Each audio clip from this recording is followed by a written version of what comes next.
All right, what's good? What's good? What's good? What's good? Jim Bleaky, I don't even know who you are, dude. Sorry for keeping you waiting. Sorry about that, man. What's going on? All things in the building. Boxing novice, what's going on? Dad, no replay today. I'm in the building. What's up? DH, what's going on? KOD testimonies, what's up? Windy City Assassin, my man, what's going on? Control LeGroux, Valley, the Theo Country Boy in the building. All things. What's going on, man? Barbara D. Good morning. Good morning. Man, we getting close to fight week, Barbara. Fight tomorrow's the day is the tomorrow. The day is tomorrow. What's going on, Bird 101? Oh, Hefe in the building. I'm so looking forward to the pettiness conversations. I'm just keeping it 100 y'all. Yeah, I'm about to be petty. G man, what up, man?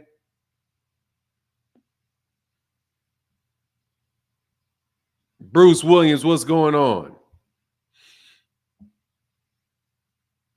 Pow Dat Way, good morning. Iceman Vamp. Yeah, I mean, we'll see until Fanon. It's been a minute. How are you? Mike Cardenas, I'm good, man. Good to see you. Yeah, I'm ready. Definitely ready. I'm definitely ready for that. Cannot lie, I'm ready to go with that. Ready to go.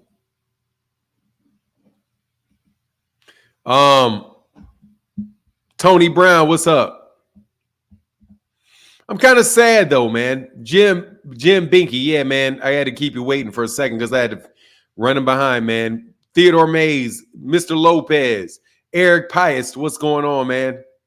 Yes, sir. Orlando for sure. I'm watching. The fight is tomorrow. No joke. For sure. 100% on and popping tomorrow. For sure. 100% on and popping. On and popping tomorrow.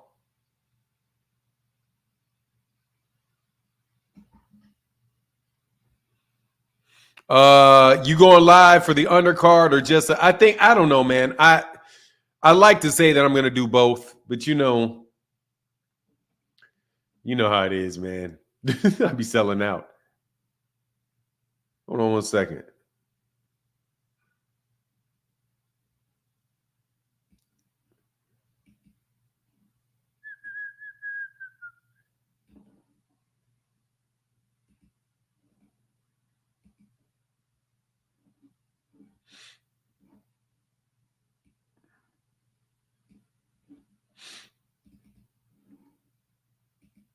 Let's see if something works. Yeah, I mean, you know what I thought? I just thought it was really tacky. I think Floyd is really tacky for that. That shit is just tacky. Like, no joke. That's tacky. Tacky. It was just tacky. The way that it was handled is tacky. Who do I got winning in what round? I watched the fights last night, Mr. Big D. I watched a Frank Martin fight yesterday, and I watched a Gervonta Davis fight yesterday. I couldn't find. There's some things that I saw about Frank Martin that are problems for Frank Martin. I don't know if Frank Martin has ever fought. I don't think Frank Martin has ever fought a southpaw before in his career. He's never fought one. I don't think Floyd and Ellerbe are beefing. Leonard Ellerbe's not with Mayweather Promotions anymore, and he hired Richard Schaefer, which I mean, that's not going to change the outcome. Holmes, who was he? Coach Chris, who did he fight? Who's the southpaw that he fought? He fought 3 southpaws? All right.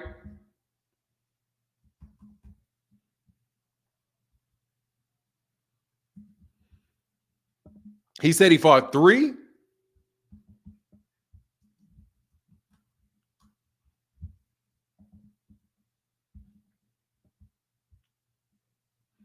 Okay, so All right, let me do it again because I may have missed something. I could have missed it. So let me make sure I didn't miss it.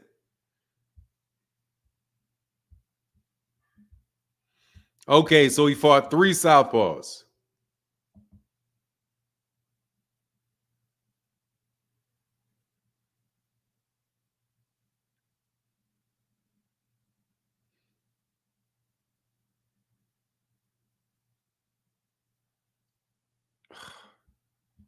What the fuck is going on?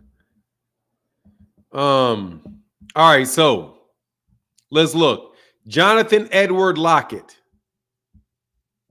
These are his professional fights. Jonathan Edward Lockett. That's an orthodox fighter.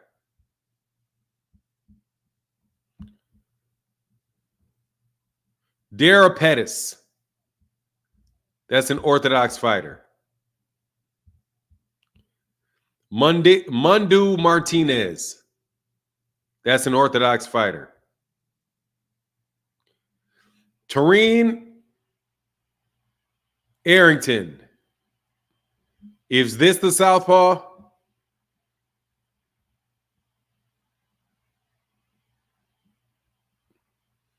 But it doesn't say.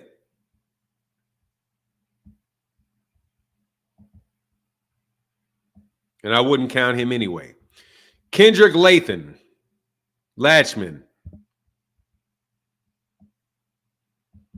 That's a southpaw. Okay, so he did fight a southpaw. I ain't counting that. So that's one southpaw. Jerron Haddock. Another 1 and 4 southpaw. Yeah, I didn't look at these dudes. Efren. Orthodox. Who's the Deshaun Du Bois? Orthodox.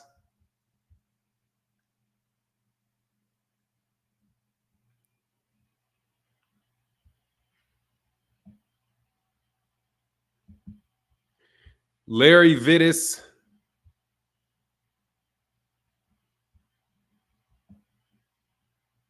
Orthodox.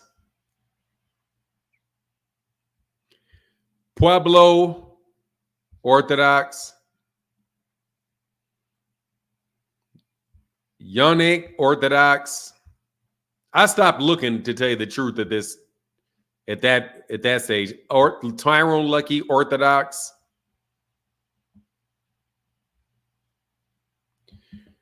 Jerry Perez. Orthodox.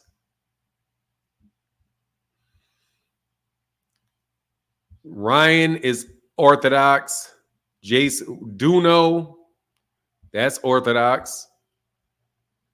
Jackson Jimenez, that's definitely orthodox. I just saw that fight. So he fought 2 orthodox. Michelle Rivera's orthodox. And Artrum is orthodox. So he fought 2 orthodox fighters.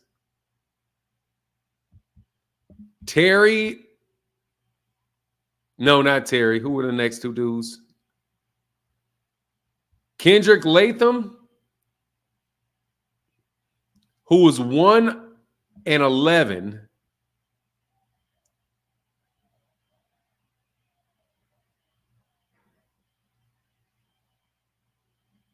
Yeah, bro. That's not. I mean, you know. And a 1 and 4. And when he fought him, he was 1 and 0. He fought him the fight after his debut. I don't know, man.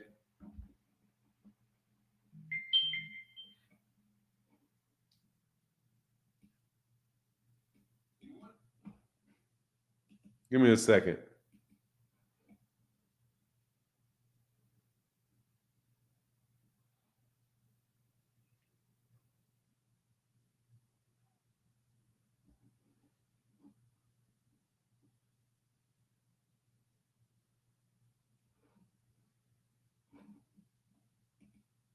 Gervonta Davis looking extreme.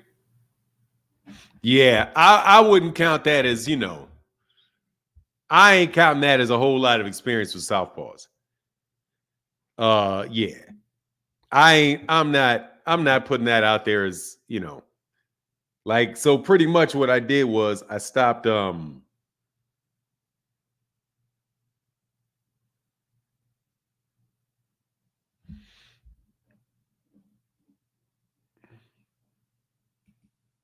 what I did was what the fuck? I don't get that. Yeah, Frank going down. Yeah, I mean, look, man, I saw some things of Frank Martin that kind of bugged me a little bit. I can't lie. Like he leans in a lot. He leans in like he falls forward. He falls forward into his punches. That could really be like, that could really be some problems. That could be some problems, man.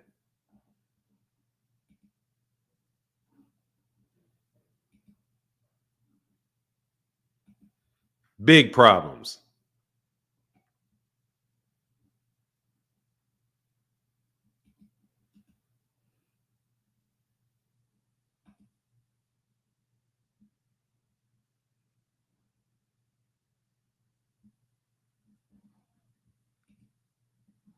That took place before fights. You see Floyd Mayweather, they're doing all the talk.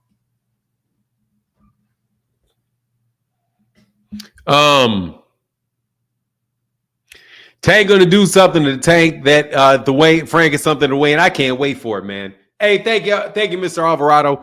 Look, no joke, man. I'm like really, really, really like we was telling you Arrow did. What are you talking about? Pull out Bandit. I don't know what you mean. Frank is getting no respect after he clips Tank. Let's see if he gets his respect then. Yeah, it's gonna be tough. I'm giving him his respect. I'm just telling you, man, he like he lunges forward. Hey, pull out Bandit Dog. Let me tell you something, man. Can you leave Errol Spence out of that shit? Yeah, you act like Errol. You think Frank Martin has done anywhere near the amount of fighting and fought the level of competition that Errol Spence did? No, not like Errol does. No, not like Errol does. Hell no. He's like over the front. He's like over his front foot.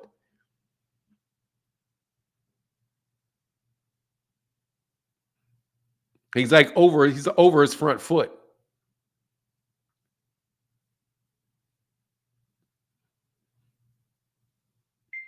Hey, what's going on, Angela? Yeah, be easy. I see you. I hear you. I hear you. There's flaws in everybody, man. There's flaws in everybody. But I want to talk about this stuff with I want to touch on this stuff with Floyd Mayweather and these guys real fast, man. I do. I want to touch on that. I put a comment up on YouTube or Twitter about it. And I'm like, look, man, you can't outwork a bad boss. Floyd Mayweather Jr., man. Floyd and Oscar De La Hoya, man. Great fighters. Great fighters for sure.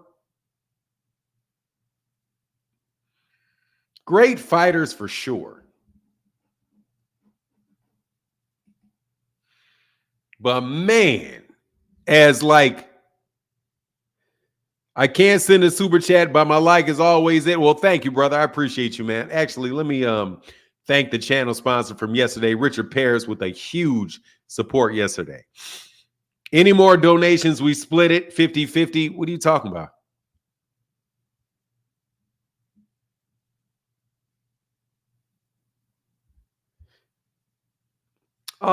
Yeah, Floyd. Look, man. Look, one of the things that I heard about Oscar De La Hoya was that they're in the promotional company for their ego. To have their name be out there, for them to be, for them to be in front of the camera, for them to get, that sense of, for them to get that sense of accomplishment and that sense of, love that they would get when they were fighting, to keep them close to the game. But they're not necessarily people that are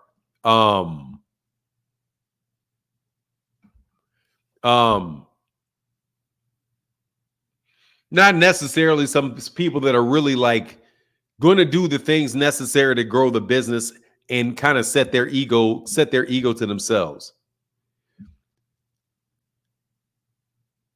You getting mic feedback?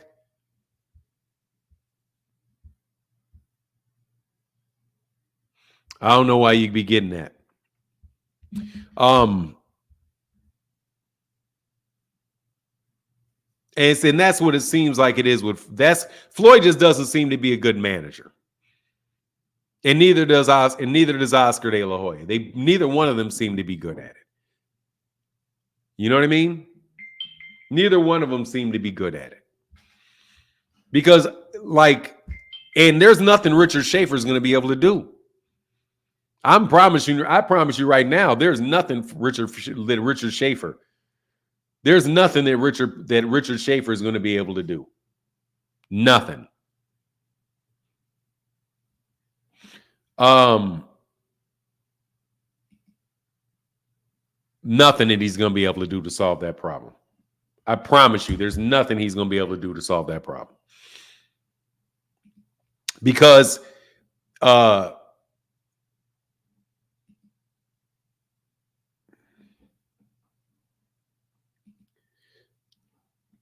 the reason that I say that is because if he's not going to let you make decisions, if a boss doesn't let you make decisions,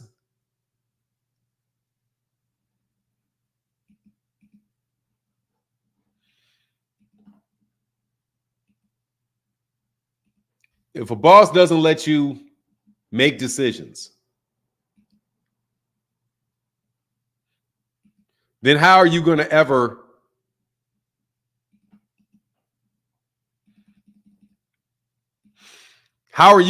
be able to have people rely on your word? How are you going to be able to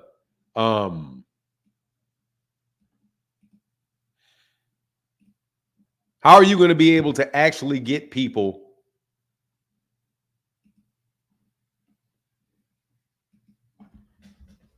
to believe, in your vision as a CEO of a company?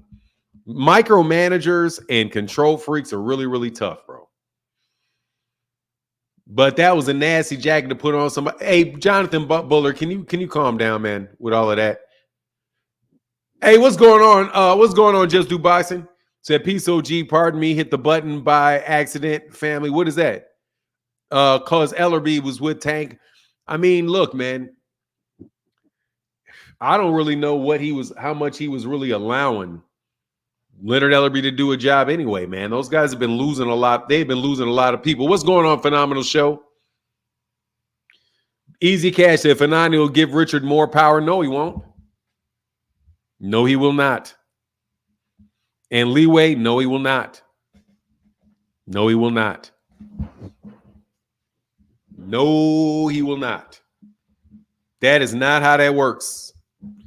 I've worked with employees that changed CEOs a bunch of times, and it's always the same thing. A control freak is going to be a control freak. If that's what the issue is. If that's what the issue is.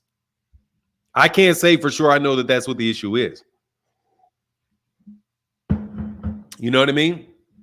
I can't say I can't say for sure, but Floyd Mayweather Jr. seems to have a very strong personality.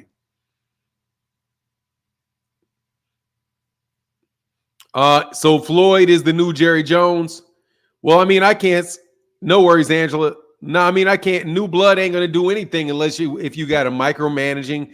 Oh,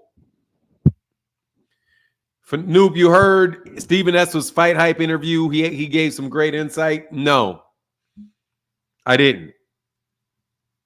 I did not. Are you talking about the one that? No, I did not. I did not see it. Bro, can you chill out with the asking for the likes, man? We're good. I got 600 people here. I'm okay on the likes, man. I'm okay. Appreciate you asking and all that stuff. I don't typically do that. Like, if you guys want to hit the like button, I appreciate you hitting the like button. The type of support that I prefer is where you either click the link When I put the link in to come up and talk boxing with me, that's a great way to support the channel. Otherwise, the super chat and the Cash App are the number one and number one A1 preferred methods to support the channel. I really am not gonna browbeat people to hit the like button. If you don't like it, hit the dislike button. I like talking boxing with people. So here is a link that you guys can hit to come up and talk boxing. Usually there's only a few people that come up. They come up and talk kind of sense. Oh, I saw that. Espinoza gave great insight into the Amazon structure, and he said the numbers will be Tank's best non-Ryan fight in terms of pay-per-view. I believe that. I'm not getting on this. I appreciate you saying that. I appreciate you asking, but like I said, man, it's just more like the type of support that really resonates with me is when people come up and they chop it up with me with boxing. If you can't support like that, then you can support in the Cash App, you can support in the super chat. If you want to hit the like button, that's a good support as well. But I appreciate you, man. You know what I mean? Yeah, well, the structure of it is going to be interesting because, yeah, I'll look at it. I'll definitely do that. But no, I don't want to discourage you from asking people to support. Thank you very much. Really and truly, thank you very much. Alan Big Tone. What's going on, man? Hey, how you doing, Fanon? I'm well, sir. Hey, I appreciate you, bro. You like everybody else says, you get me through the day. You know, I'm off today, and I decided to get on here. Hey, I'm blessed, and I appreciate you letting me on today. Thank you, man. So what's on your mind, man? Okay, what I want to talk about is Leonard Ellerbe. Yes, sir. Switching from TMT to GTD. How you feel about that? I don't know if he switched or not. I know that he's been working with them. I know that he's been working with Gervonta for a while. I don't really know what to think about it. I know that he's always been there. He's somebody that has been involved in the promotion of Gervonta his whole career. So for him personally, I'm happy that he's working with him because that's continuity in his life. And he's obviously knows boxing very well and can be a very good advisor to Gervonta Davis. Yeah, what do you think about it? Well, I mean, for right now, at this moment, I think Ellerbe would be a good promotional part of his team, but it's like I've seen some YouTube videos where, okay, well, now Mayweather went with somebody else as part of his promotional team. You're talking about, well, what he did was he hired this guy named Richard Schaefer. And Richard Schaefer used to be the CEO, used to run Golden Boy, and then he also ran another promotional company, a couple other promotional companies. I can't remember the names of them off the top of my head, but he's been around for a long time. And again, he worked with Floyd Mayweather a lot, so he's probably paying. Excuse me. He's probably paying Richard Schaefer a lot of money, and and so hopefully if Richard Schaefer performs well, and it'll eliminate some of the complaints that have been going on with a lot of the complaints that were going on with boxing, with boxers with Mayweather. You know what I mean? There's been a lot of fighters leaving. I mean, there's been a lot of fighters leaving him. Yeah. So like, and then like all the fighters are leaving TMT, except for Cromell Moulton. Yeah. And I'm like, well, Leonard's like, he's just following the money. Leonard's, I don't know if he left or not. I can't tell whether he left or whether or not Floyd left him. I don't know. Leonard Ellerbe didn't do the announcement himself. Floyd announced it. So usually, that's why, people are saying he fired him. I don't know whether he fired him or not, but it sounds as if because usually when that type of situation, the person that would announce it would be Leonard. Leonard Ellerbe would put out on his Instagram, "Hey, just want to let everybody know that I and Floyd Mayweather are parted ways." You know, and then Floyd would come behind that and then say something to Leonard like, "Hey, man, it's been really great working with you."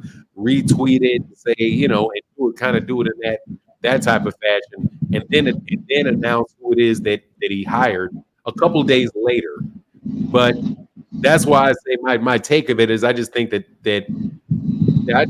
was a little that was unprofessional on the part of Floyd, not to allow Leonard Ellerbe to be the one that announced it.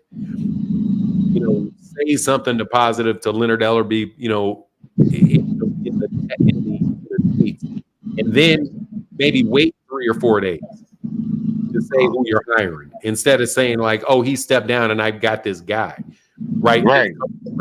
That makes it look. I thought that shit was tacky. Yeah, So that was a little too quick to have somebody else right there. Yeah, that's what I'm saying, man. And then I got Tank at 9. You got Tank at 9. Yeah, somewhere around there. I got Tank around 9. Or actually, hey, if it go 12, I still got Tank. Yeah, I mean I got Tank winning the fight, man. But it's gonna be a good fight. It's an athletic fighter. I don't man, I just kind of see I just see Frank Martin getting caught with something. I was watching him in his last fight, and man, I ain't gonna lie, bro. He looked like again. Well, I was looking at him fight Jackson Marinez, and Jackson Marinez was really catching him with some stuff, really catching him with something. And his head movement is not necessarily. I just don't see that he's the level of fighter that Tank is. But at the same time, he's very athletic. He's strong, so he's got an opportunity to win the fight. And then like a couple of people said, like, well, Artunian was catching Frank with them body shots, and I was watching some stuff on YouTube, and I just went through and watched some stuff and yeah, when Frank gets caught with that body shot, he backs up. He goes back into, let me cover up. That kind of hurt. That kind of hurt. I don't know if I want to see too many of those. Yeah, they might have hurt a little bit, man. But hey, man, he also was hurting Jackson Marinez with stuff. I think Jackson Marinez was coming off of a knockout loss the fight before that. But hey, man, I'm looking forward to the fight. Hey, Dallas Roquemore, man, what's going on, brother? Thank you for that support. My guy Paul Carrick, thank you, sir, for that. Thank you. And my guy, okay, yeah. Well, yeah, I'll read these after you're done. But yeah, man, you got anything else on your plate, man? Well, no, it's like I want to say I want to stay in tune to what's going on this week, and I don't want to get in none of that other stuff. And like I said, I appreciate your channel. You get me through a lot during the day. Like actually, for the last 2 years, you got me through a lot. Oh man, that's good to know, man. I appreciate you, bro, and keep doing your good work. And like everybody says, bro, you have the patience of a god. Just going through. I'm at work listening to the nincompoops that be on your channel that want to fucking try to that want to try to get at you for no reason. And lonely life. Hey, life is lonely, but keep doing what you're doing. I appreciate you, bro, and thank you for letting me come on. For sure. Anytime, man. Come back again, Alan. Have a great and a blessed day, bro. Yes, sir. You as well. Man, that's awesome, man. Thank you, brother, for coming on here, man, and thank you for new callers jumping on. New caller. I ain't gonna try to debate cats. Don't be scared. I'm not trying to debate people, man. I'm retired. I think I'm retired from doing that. I just want to have good conversations with people, man. Unless, of course, y'all want to, unless you want to get buck wild, then we can make it happen. I guess that's a pause moment. What's going on, Ruben Langford? Let me get these couple cash apps, man. Thank you for that. Hey, Dallas Grokemore, thank you, brother, for that big support, brother. Thank you, man. My guy, Wilbert Rogers said, my support, Mr. Martin. Thank you, sir. Appreciate you, man. Appreciate you. Jonathan Bullard in the building with the thumbs up, man. Thank you, Pocket Change. Man, threw a little pocket change at the channel. Thank you for helping me keep the lights on, man, for real. Rhonda Green, thank you, sister. Big time supporting the channel with the $10 holler. Thank you, Rhonda Green.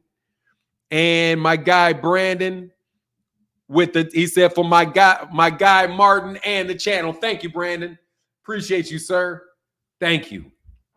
Let me get that thank you for you. Yeah, but come on, man. If you've not been on the channel before, man, pull over to the side of the road. Come and chop it up with me. If you want to argue about something, come on and chop it up with me. That's a really, seriously, man, that's a great way to support the channel.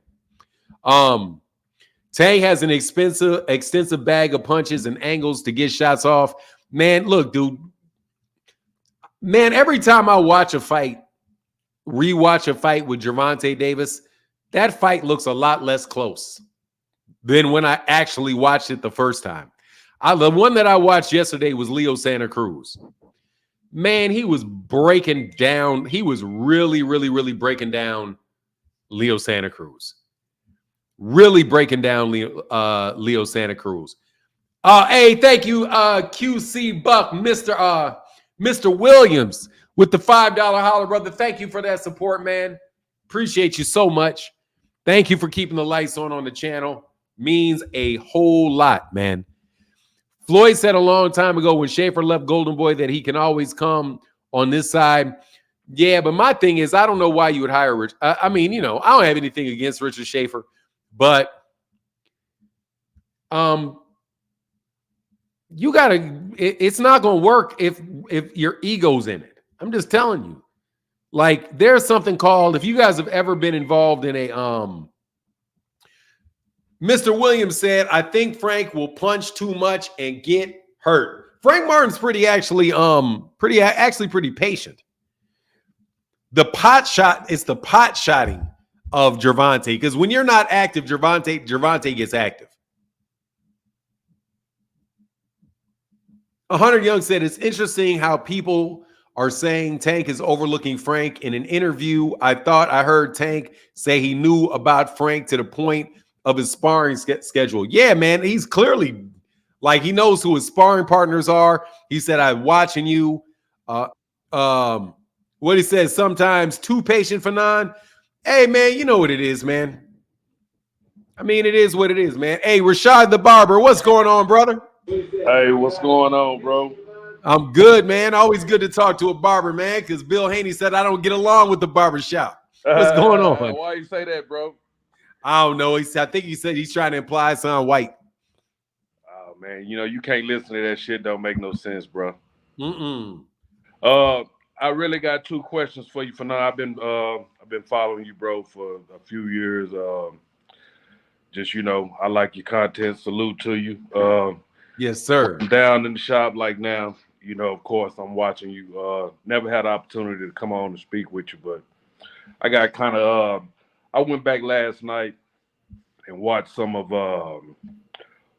Frank's old fight. Like the gentleman that was on before me said, Frank does get caught with too many shots. He leaves himself open. He's athletic, but when he goes in to encounter, he drops his right. I don't know. I just think it'll be. He does. Yeah. Well, he does. He does this. He does. Right. Yeah, he does that. Right. He'll throw it down and it'll just drop like. Right. And everybody know Tank waits till you. Tank waits till you make a mistake. And that's all he does. So I don't think Frank will be able to have the patience to fight and not make the mistakes. And I don't think that Gervonta will give those early rounds away like he normally does. And I think the only reason why he was giving some of them rounds away is because either the fighter was too tall and he was taking time to kind of figure him out, or some of that nature. So my question to you is, do you think Frank could get knocked out in this fight? Um, Man, I lean towards a knockout, man. But I mean, but Frank has got good feet. I mean, and the fact that he's fast. If he wants to, and he'll fight slow too. Like he doesn't really rush too much. So I just think I'll be able to tell maybe like after the 6th or 7th round. Like if you start seeing Gervonta just landing. You know what I mean? Like Yeah. straight, like if you start seeing him land like flush left hands. Oh, you go? Did you leave? Rashard, I think I'm missing you. You there? All right, you jumped off. I see you, Curly J. What's up, Curly J? All right, Rashard, I'll answer your question. My thing is, I think if you like, I'm gonna wait till around like 5 or 6 because there's a couple things, man. Number one is that uppercut. I don't know how Frank's going to deal with that uppercut, and I don't know how Frank's going to deal with it. If Gervonta winds up starting to get in close and can close the distance and start standing close, then I think that knockout could very, very well come. But it may be points, but I don't know, man. It's tough because I know Frank Martin's a real athlete, and he may really, really show out. You know what I mean? Curly J, what's going on, man? What's going on, Fanon? Can you hear me? Yes, sir. Hey, hold on one second, man, because Rashard the Barber just jumped back in. My bad. I'll be right back, okay? I'll be right back, all right? Do it. All right, brother. Sorry about that, man. Hey, my bad for none. I You had a phone call? Came in. I'm with you though. Yeah, that's my answer. I just think I'm waiting till like 6 or 7, man, just to see if he starts putting that.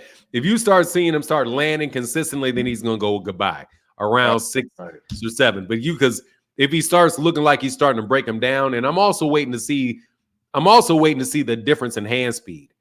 I think that Frank Martin, from the fights that I've seen, really relies on his right hand, like heavily relies on a straight left hand. I'm sorry, like a straight left hand. Right.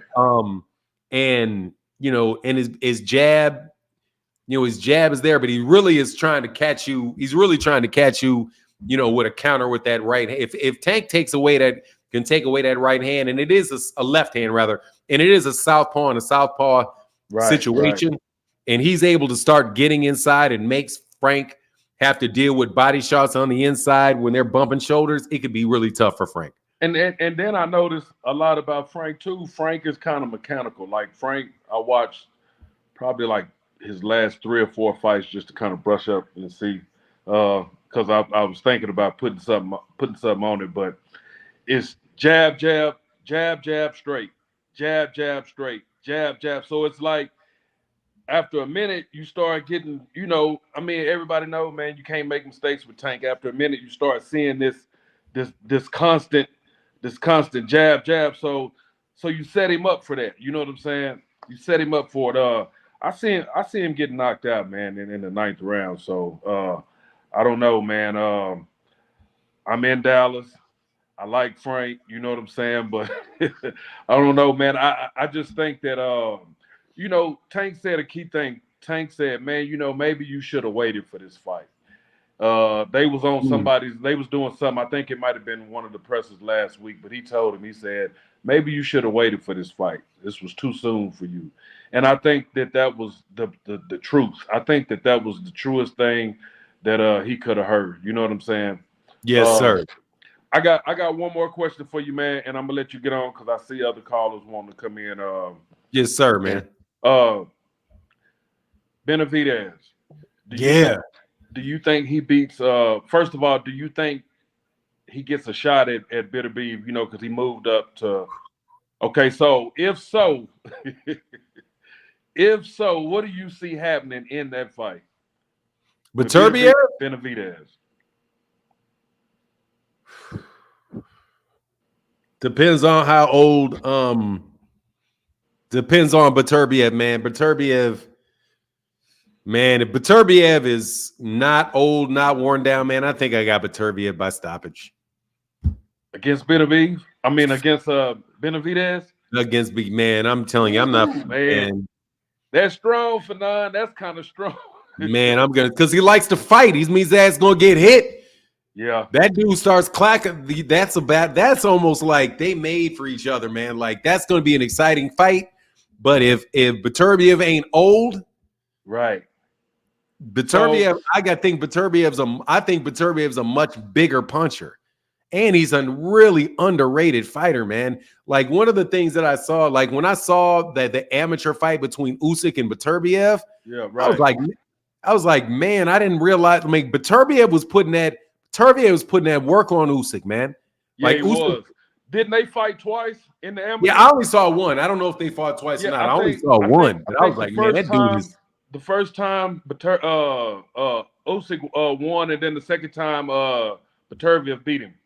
Oh, he did. Yeah, okay, I didn't know. I thought that Usyk. I only knew the one that Usyk won. But right. I'm telling you, man, Beterbiev was putting it on that man. Yeah. He's and it's crazy because as old as he is, and he's still fighting like that. But you know, strength is the last thing to leave. So. And he doesn't got a lot, and he doesn't waste a lot of motion. No, he don't. Yeah, man. let me get Curly J, brother. Come on back again, man. I like talking boxing with you, brother. Okay, all right, bro. Take it easy. All right, man. Get back, sir. Thank you. Curly J, what up, man? Salute for I just got 3 quick things for you, man. Salute. Yes, sir. It's fight. Shout out to DC. I know y'all anxious. Shout out Chicago, man. Yes, sir. I'm up there, man. Salute, man. Uh-huh. I just wanted to speak on 3 things. First thing I wanted to say, I don't think Floyd has a real interest in being a promoter. I mean, that's just how I feel based off his actions. He might feel a certain type of way, but I just see throughout the years, all the fighters that signed up with him that left his promotional company, you know, just to try to say they wanted more fights or better their careers. But on the flip side, I mean, it's a benefit when you sign up with Floyd because of the name that he has in the boxing world. So that's my only thing. That was my only comment on that one. 2 other things is I think that Frank is not going to last 20 minutes with Tank. I just think Tank is going to come out and give him too much work and show him that, you know, when you've been doing it since you was a kid and he finally got his mind right, his mental and his body right. So it's time to really show the world what he's made of. I think Tank could push the button if he opened up in the first 3 rounds. But if he don't, I think Tank is just going to jump on him. And then the third thing is it's about time Gary Antoine Russell gets his shine. And I'm just proud of him. I'm just excited for tomorrow. I just want to know what's your take on do you think Frank will last 15 minutes? Hey man, yeah, I think he's gonna last 15 minutes, man. You know I can't be throwing him under the bus like that. 15 minutes as in 15 minutes is how many is that in rounds? Was 5 times? That's 5 rounds. Do I think he's gonna make 5 rounds, or do I think it's gonna be 15 minutes from the time the first bell rings, which would be 4. What is it? 5 times 3, but then you take out 3. Yeah, it's a minute. 4, 8, 12. You're talking about will he get to the 4, 8, 12? So you think he's going to get out? Do I think he's going to get out of the 4th round? I think that's the 15 minutes at the 4th round. So man, I think he'll get out the 4th round, man. I think he's going to be cautious. He's going to try to, I think he'll be cautious. Now, Gervonta may jump on him. If Gervonta jumps on him and he gets nervous and starts throwing wild, and then Gervonta slows down and starts hitting him with all them feints. Like, Gervonta's feint game is crazy, man. Like, the way that he makes you, like, I've been really, really watching that. Man, he really, like, he knows what he's setting you up. He's looking for combinations. Those combinations be winding. I think he's one of the best fighters in boxing at slipping 3-punch combinations.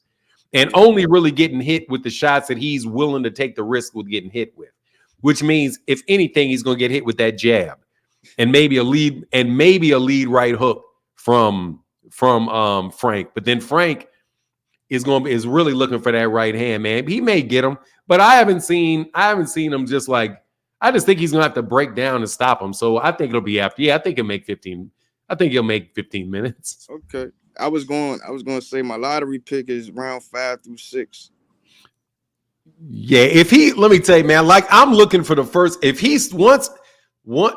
there gets to be a point where you start seeing Gervonta landing shots consistently, even if they're 1, 2, 3, you know what I mean? Like just hit him with a straight, hits him with a straight left, like he did.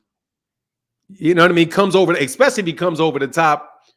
If he comes over the top of that jab, because they're southpaw on southpaw, right? So it's going to be a right jab. It's going to be his left hand over a right jab.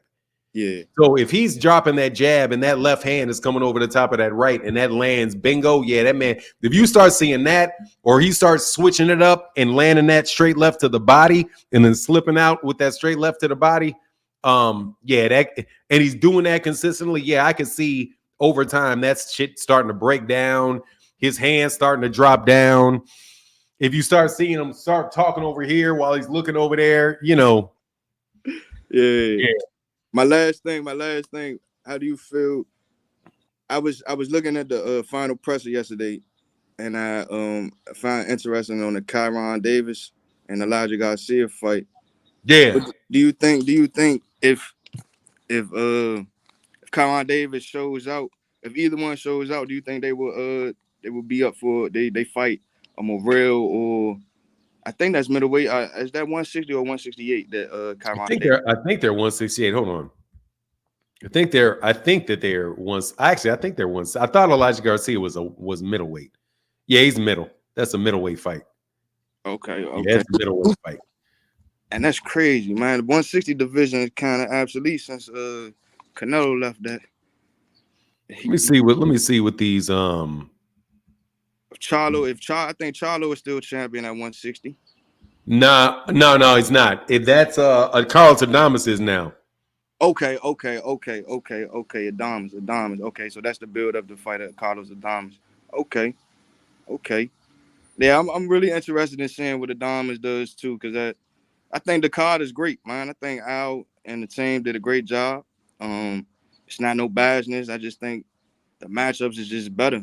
You know, I'm tired. It's about time we stop seeing them UK fighters for 6 hours, because that was just a pain right there. For like 6 hours of them, yeah, that shit's like, come on, man. Like, let me see these lightweight. Let me give you a more of an educated answer to your question about Elijah Garcia and them. Elijah Garcia is ranked number 1 in the WBA and could be looking at Erislandy Lara. Okay, Lara. Yeah, I don't see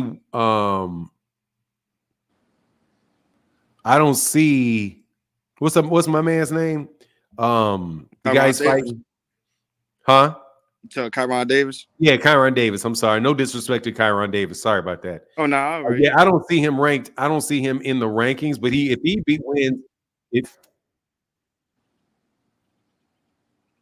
if he wins, he'll come up, you know, he'll fly up the rankings. But I think he's next in line for I think he's up next in line for Arizona Landy Lara. I have no idea how in the hell Ammo Williams is still ranked number 2. Ammo Williams is still ranked number 2 in the after getting beat by dude. Big bag somewhere.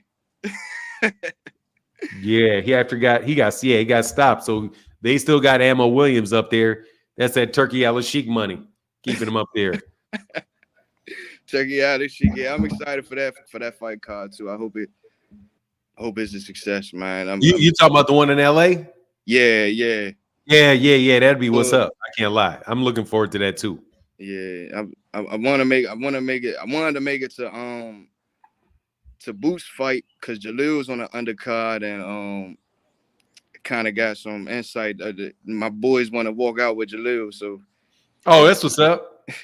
they want to see if that's going to be possible. But other than that, that's the only reason I would want to see the fight. I don't know who would be the fill-in for Crawley, but I mean, I just hope Boots get the. Oh, is Avanesian? Oh, I forgot. Avanesian. I might still go see that. I might go see that. But as far as tomorrow, I'm excited. I hope everyone Gary, Antoine, Adamas, Tank, David. I hope everyone gets the victory. I think it's going to be a future build-up for Gary, Antoine, and Tank in the future, of one of the Russell brothers. I think they are in one of the 7-fight deals. But yes, sir. But that's all I got for you for now, man. I'm gonna let you finish what you're doing and being great, man. I appreciate Thanks, you. man. I appreciate you, brother. All right, man. Get back. Congratulations. Happy Father's Day. Thank you. Because, man, I seen what you're doing. Great work with your son, man. Man, that's what we need out here in this world, man. Man, you know what is interesting, man? Like, just before you go, man, let me tell you, like, it was the same situation. Like, there was so much, because yesterday I was stressed because I was having some trouble, but it's because he works with me. Like, and I'm trying, he's 18 years old now, so he's a grown man, right? A young man, but a grown man. And around that age, you can't, you're in the business of trying to get him in the right position where he can make good decisions and, and knows, how to go about like being a professional. Right. So I was really happy, man, because I was really stressing like, man, how can I say this to him without yelling at him right? And we wound up having a meeting with him and conducted the meeting just like it was a business meeting. And that really reminded me of like what, and then after that is when I found out that Floyd Mayweather and Leonard Ellerbe weren't working together anymore. And so just like having to go through, and what told my son was like, I was like, look, there's certain work that I want you to do. And I don't care when you do it, where you do it. I just care that it's done. Right. Right. And he said, well, I am working. And so my answer was like, how do I know that? Right. So basically we worked on the communication, right? Which is, okay, you have to do the work, but I also have to feel secure that the work is being done. Yeah. So we talked about doing status reports, which is, you tell me what you worked on today and what you're going to work on tomorrow. And then at the end of the month, when, we'll track, what we wanted to get done, what you did, what you got done. You also get to tell me, like, if there's some issue that you have, what do you need, right? Do you need a camera? Do you need this or that? And we just do that that communication on a day-to-day basis. And that's why when I'm looking at Floyd and Leonard Ellerbe, and I'm thinking like, man, it is just it's as much the responsibility of the boss of the company to empower and communicate to their employees as it is for the employee to do the job that's required of them by the boss. So if you don't have a good boss, you're going to have a poor performing worker. If you have a poor performing worker, you're going to have a poor performing boss. And that communication and the giving somebody a job and letting them do that job, but at the same time keeping track of what the goals are. It just would be really, really interesting to know what that dynamic is between Floyd, who, is used to doing everything himself, and whether or not he was really able to empower Leonard Ellerbe and have Leonard Ellerbe be confident in him making decisions and doing the things that he wanted to do. So anyway, man, you just brought that up about my son. Good. But it's really along that. Like if you guys are working for people or you have employees, it definitely correlates throughout the spectrum, because I'm going through that situation currently right now. I'm holding. I don't want to get your. No, it's okay. Go ahead, man. I got one guy behind you, but it's all right, man. This is a good conversation. Go ahead if you want to share. Go ahead, because them crackers. I got the cracker on my line. The cracker. He just, man, he don't know how to control his company, so we keeping it in glue form. So, yes, sir. But yeah, you got to find yourself working around them and doing all kind of stuff like that. Yeah, man. So yeah, I get it, but You got to find a way to get the job done. But they can be just as much of it. They can be help or they can be a hindrance. Yep. And control freaks are the worst because they want to sit over, hang over the top of you and tell you exactly how to do everything, right? And then the ego gets involved in it, man. That ego will fuck up money in a second. All right, bro. Well, thank you, Curly J. Appreciate you, brother. Appreciate you, man. I'll chop it up later. Yes, sir, man. What's going on, One Body and Yahweh? How are you doing, sir? I'm well, man. I can't complain about a thing. That's right. That's a great energy to have. I wanted to, come touch on the Floyd situation. Now, you said something right now about how, he manages his employees. Floyd doesn't seem like the type to have a grasp on how to empower and how to disseminate things and how to. I think that a lot of the times his ego gets in the way, and you're right. I can very well see everybody walking on, potential eggshells around Floyd. He seems like the type that I have a little ditty in him, not like in that type of way. I'm talking about the control freak type of narrative. Also, I just saw a clip that he just released, and he was saying that he thinks the best fighter is Shakur at 135. And that was a switch up from just like that, from Tank. The answer being Tank, so now it's Shakur, and now he wants to bring Shakur in and he manage Shakur, and so he can go out there and get the fight with Gervonta and beat him. So I think that's a lot of I feel like Floyd wants Tank to lose because he doesn't want him to get as big as Floyd, and people forget Floyd's name because, Floyd's name has to be number one. When he has press conferences with Tank back in the day, it was him talking. It was him with the big diamond, ridiculous chain, so you can look at him. So that's why I do believe that Leonard Ellerbe leaving. I'm pretty sure there were some things going on behind the scenes for a long time that he probably didn't like, but it was just a money game for him. Yeah, man. I heard that about Oscar De La Hoya. I heard that about Oscar De La Hoya years ago. And that's why Golden Boy really kind of fell off for a long time and had real difficulties because, Oscar De La Hoya wasn't spending his money. He's not big on spending money. And he's really out there to keep his face out there in the public and stay active. And that's it. But it's about Oscar. And you can also kind of see in the name of the business.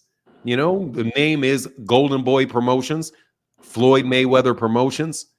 And you don't see that a lot like there's TGB, Tom Brown Promotions and things like that, but I don't know, man. Because I don't know. All I can do is look from the outside, and Floyd to me seems like somebody that is really focused on himself. Oh yeah, because he talks about himself a lot. And hey, man, if he's really more into himself and doesn't really see Mayweather Promotions as like a business he's really trying to grow and but just kind of like his way to stay on the camera, even if he doesn't know that, you're going to wind up having what they call founders syndrome, which is he wants everything run the way that he wants it run. He wants everything. He wants to sign the fighters that he wants signed. He wants to, you know what I mean? He wants the center of the stage. I mean, that can be disarming. That could be disempowering to people that are trying to create a organization separate from the personality of the founder. So I think that is the product of like the having your parent and your uncle, just like Devin Haney.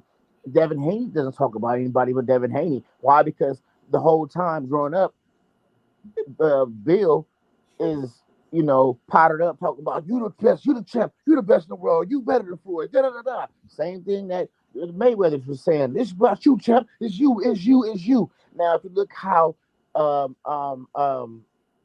I'm having a brain fart right now. Oh my goodness, Gervonta's trainer. Oh my God, boy, I do. Oh, that's my favorite. You know, oh my gosh, you know what I'm talking about, right? Who? What are you talking about? Gervonta's trainer. Calvin. Calvin Ford Yeah, and Kenny Ellis. He's yeah, got two. Kenny Ellis. Yes, the way they go about give empowering Gervonta. It's not about just you're the best. Yada yada yada. They give an insight on look like on the opposite as well. Like because if you look, if listen to Gervonta speak, he's talking about, hey, I ain't ever been hit like on my chin, so we'll see. Hey, you never know what somebody would bring that day. I might be off that night, so it's not like he's Superman like everybody else is speaking because he's really been through the streets. Floyd wasn't in the streets; his dad was, but Floyd didn't grow up in the streets, so he doesn't see the other side that could potentially happen. Gervonta sees it like, man, if I don't get this money, it can be all gone in one day. So I have to protect my brand and have to also protect myself. But you never know what can happen. So that's why I. But he's also funny, and he's more Now, likable. let me disagree with you there. I don't think that has anything to do with it because the people that I'm talking about, I've experienced this with, are not in there. You just got people that think that when you start a business and you start having success, and you're used to doing things a certain way, then you're going to continue to do things the way that you want them done, and you're really hiring somebody to do what it is that you want to have done. If you have it's not easy. Like, for example, I work with family members on this channel. Like, if somebody presents an idea to me, Right. when my my nephew's doing something else now, but my nephew used to do Instagram posts and things like that. And when my nephew would say, hey, I want to do this, I would say, oh no, do it this way, do it this way, do it that way, because I was so used to doing it. And it was like literally for him to put something up and I would see anything that didn't look the way that I would have done it. It was like it was very, very hard for me not to tell him, man, just change this, change this, change that.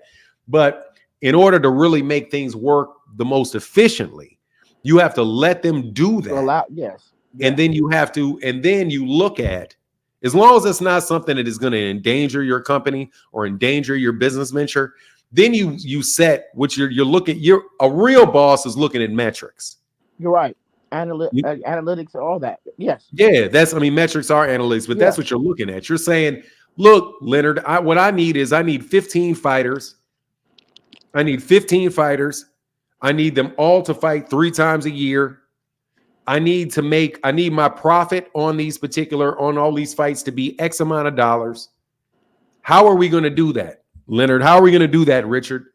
And he say, okay, well, we got fighter 1, fighter 2, fighter 3, fighter 4.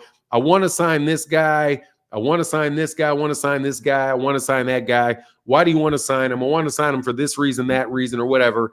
And you say, and then okay, pass the guys by me. Okay, yeah, he looks good. He looks good. I don't know about him, but I'll trust you on him. Right. And then you basically empower people to do the job and go out there and hunt and get what it is that you're asking them to go get. But if you want to if your job really is just to set the stage for me to jump up there, and for me, and his real goal is for me just to be on camera 5 times a year, 10 times a year, that's a completely separate goal that you have for your organization. So I don't know that that's necessarily about having been in the street or not being in the street. I think it has. Let me finish real quick. I think that has something to do with whether or not you're going to whether or not you know how to run an organization, right? For example, if you have kids, what's your job with your kids? Your job with your kids is to get your kid out of your house in a way that they can take care of themselves when they come of age, to provide a living for themselves. So you have to do the things necessary to get them there, but you also have to allow them to be the ones that are doing it. So they're going to make some decisions about whether they want to go to the military or whether they want to go to college or whether they want to go to or they want to go to a barber school and become a barber, or whether they want to go do, they want to be a truck driver, or whether they want to, go get a farm, whatever but the idea is that it's your responsibility to let them know what it is that you have to do in order to be successful in any venture that they have.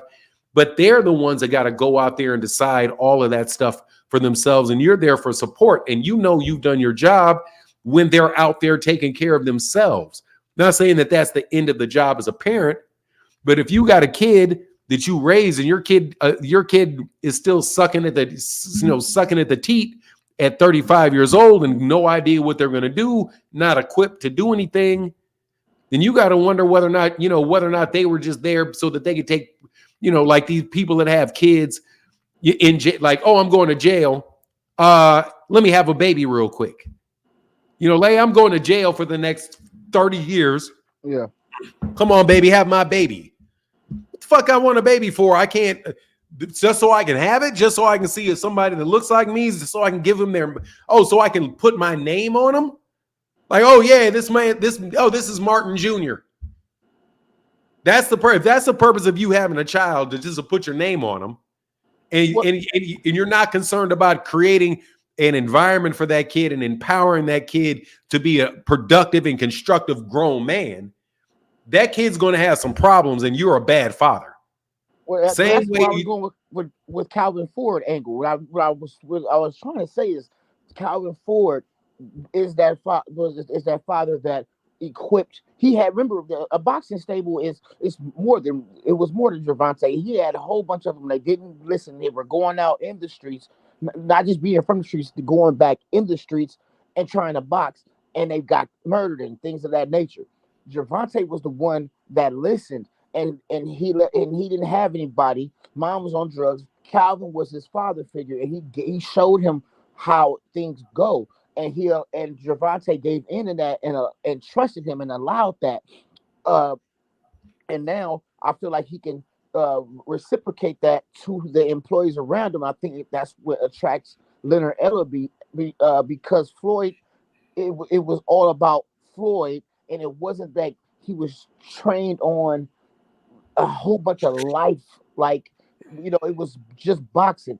Calvin, bro, I'm telling you, man. If Gervonta Davis does not know how to manage people and set priorities for people, then he would run into the same problem. Well, yeah, I think, but that's what Calvin gave him. I think that's what I was trying to say. Yeah, but we don't know that yet. That's what I'm saying. I don't know that yet. I don't know.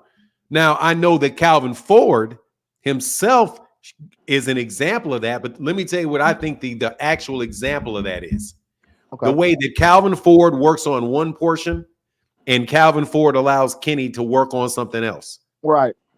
That working together, if Gervonta sees that and Gervonta says, okay, look, Leonard, what's my job as a promoter? My job is to find the money. I've got to have the money to sign these fighters. I've got to get the fighters, right? Right. And then you got to let me move on, man. Let me move on. When somebody in your way. All right. All right, bro. See you, bro. I'll get back. Yeah, because we can I can do that all day. Keep talking on fatherhood every opportunity you get for now. Yes, sir. That's the job. That's the job. If you're going, people talk about being alpha male and being a leader, and how often you almost never hear them talk about that aspect of it. A job of a leader is to empower the people to do the job that they're requiring and to set the course. You're setting the course. You're not doing all the work, right? You're doing the work of setting the course and communicating with other people and keeping track of how is the ship going to get where we want the ship to go. If you're a guy that you got a ship, like literally a ship, and you want to be the one that's steering the boat, you want to be the one you can't be the one that's steering the boat, the one that's cleaning the underbelly of the boat, making up the beds, cooking the food. You can't do all of that stuff. And if you insist on telling every single solitary person how to do their job, they're not going to get their job done. I don't know if you guys remember that thing where I talked about when I was on Terrence Crawford for the idea that he needed transparency which really meant approval of the expenses. What do you need approval of expenses for? You set a limit on how much is going to get spent. And you keep track of the limit of that about what's going to get spent. You come up with an original idea about what the money's going to be, where it's going, and then you let those people do all that. You don't need all that extra shit on your plate. And they don't need you on their plate. Sitting at their desk doing this, tapping their fingers, waiting around for you to call them. Like, yeah, I would love to make this decision, but I'm waiting on my manager to call me. No, you got to make the decision, because that creates confusion. That creates a lot of extra cost. You know what I mean? So, like, you got to understand, man, people keep talking about being businessmen, and they're not businessmen. They're not. That's not what they're trained to do. That's not what they're used to do. That's not what they're used to doing. It's not what they're used to doing. You're used to fighting. And I'm being very, very real. You're used to fighting. The more I hear people talk about the boxer needs to be at the table, the boxer should be at the table with somebody that can educate the boxer on what you need to listen for at the table. And then over time in that role, you will learn more and more and more and more, and you'll be in a situation where you can make these decisions. One great example of that is Magic Johnson. Magic Johnson was a basketball player. I've listened to Magic Johnson talk about business with the employees that he had. Sat right there, listened to him clearly. What he's saying is, this is what I need to accomplish. How are we going to accomplish this? And that guy tells him what he does. That guy tells him what he. But I mean, that's akin to a point guard. Point guard is like, hey man, I can't shoot every ball. I'm not going to get all the rebounds. My job is to guard my man, is to facilitate this, make sure I know where everybody's going to be. And I make sure I get this ball to where this ball is supposed to be. I'm communicating with everybody on the floor. I'm communicating with the coach. That's more akin to what a business leader or a CEO or what their job actually is. Lead by example. I mean, yeah, modeling is important too, but you also have to lead by specific instructions. Hey, thank you for the second Cash App, second support, man. I don't get no support when I do all of this shit. Hey, the Boxing Novice said the realest hood to rap is fatherhood. Yeah, man. Fatherhood is an important thing, man. Everybody's got one, and it's a job everybody should learn to do. It's a job you got to learn to do. And it takes a while to learn how to do it. Believe it. And I'm fucked up a lot. But hey, man, I'm still trying to be better at the job. Floyd is rich because he got a dog eat dog mentality.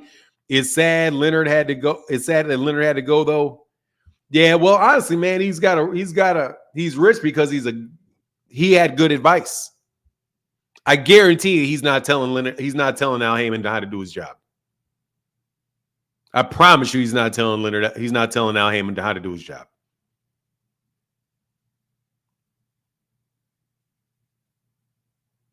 He said, yeah, I seen that about Magic Johnson when he was trying to get a bank loan for a building he was trying to buy. Yeah. Yeah, I mean, I've been around him. I mean, and I've met nice guy, fucking gigantic, like nice guy, gigantic, but, you know, clearly very astute, very, very bright guy. I've been around a lot of successful entrepreneurs, and I've learned a lot of lessons from them. And I'm telling you, like, professionalism is not something that you learn. It's something that you're just born with. You learn that. And when you're going up against people that have been born in that, you are as much of a disadvantage against them as they are against you in a boxing ring.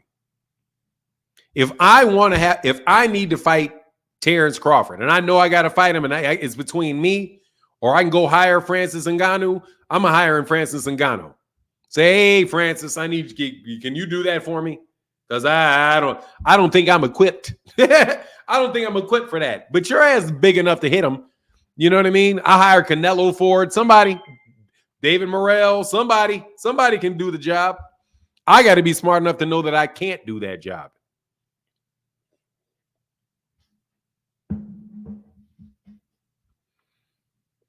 It's trial and error in the process of being a great father. Yeah. I mean, you know, and I observed my father. I was a son, so I know the relationship between me and my father, and I try to do that with my son. I'm trying. You know, not guaranteed to be successful, but I'm trying. Anyway, man, come on, somebody click this link, man. That's the type of support I need. Y'all jumping up here and having good conversations with me, man. Come on and have a good conversation with me, brother. Or supporting the Super Chat and Cash App, because that's, you know, that's also critical to the channel. See? Example, no, who has to say that to people? You don't want to say that to people, then you don't want a business. Because that's the truth. You know? You got to work. Anyway, so yeah, we can get back to that. We can get back. Hey, thank you. Hey, Fight Game becomes a channel. Now I can do the $25 Fight Game with the personalized note. Says, salute for 9 and FIB gang. I'm on a contract, so I can't chat today, but I'm here tanking 10. Big $25 holler. Yeah, I was really proud of myself with my conversation with my son yesterday. Like I made it strictly business. Took all the emotion out of it because he's not a kid. It's a grown man. And I got that from my mother. My mother's like, yeah, I knew you used to smoke. I knew you was smoking weed, boy. Why didn't you say anything? Because you got to make your own dumb mistakes. You got to make your mistakes. So, hey, man, I can't be out here. Priest got to make his mistakes. But on that business tip, don't think you can't wind up on that corner. See, don't think you can't wind up sitting out there in that street homeless. That shit is a possibility. Distant one, but it is definitely possible. So you got to work your way away from that. That Pow in the building. What's up, man? Not much, brother. How you feeling today, Martin? I'm well, sir. I'm well. How are you? I'm good. I had to pull over the truck so I could ask you a question. All right. Why is it a bad thing that Floyd got rid of Leonard Ellerbe? You're making you. I don't know if it's a bad or a good one. I don't know. No, I'm just saying in general, like all these people since I've been in the truck. I'll tell you what's bad about it. All right, put me on. What's bad about it is how it went down. Okay. That's unprofessional. If I'm working with you, I don't want to work with you anymore. I say to you, hey, this isn't working for me anymore. And you say, well, yeah, it's working for me. I'd like to continue. It's like, no, really, I really don't think this is working. And we come to agreement that it's not working.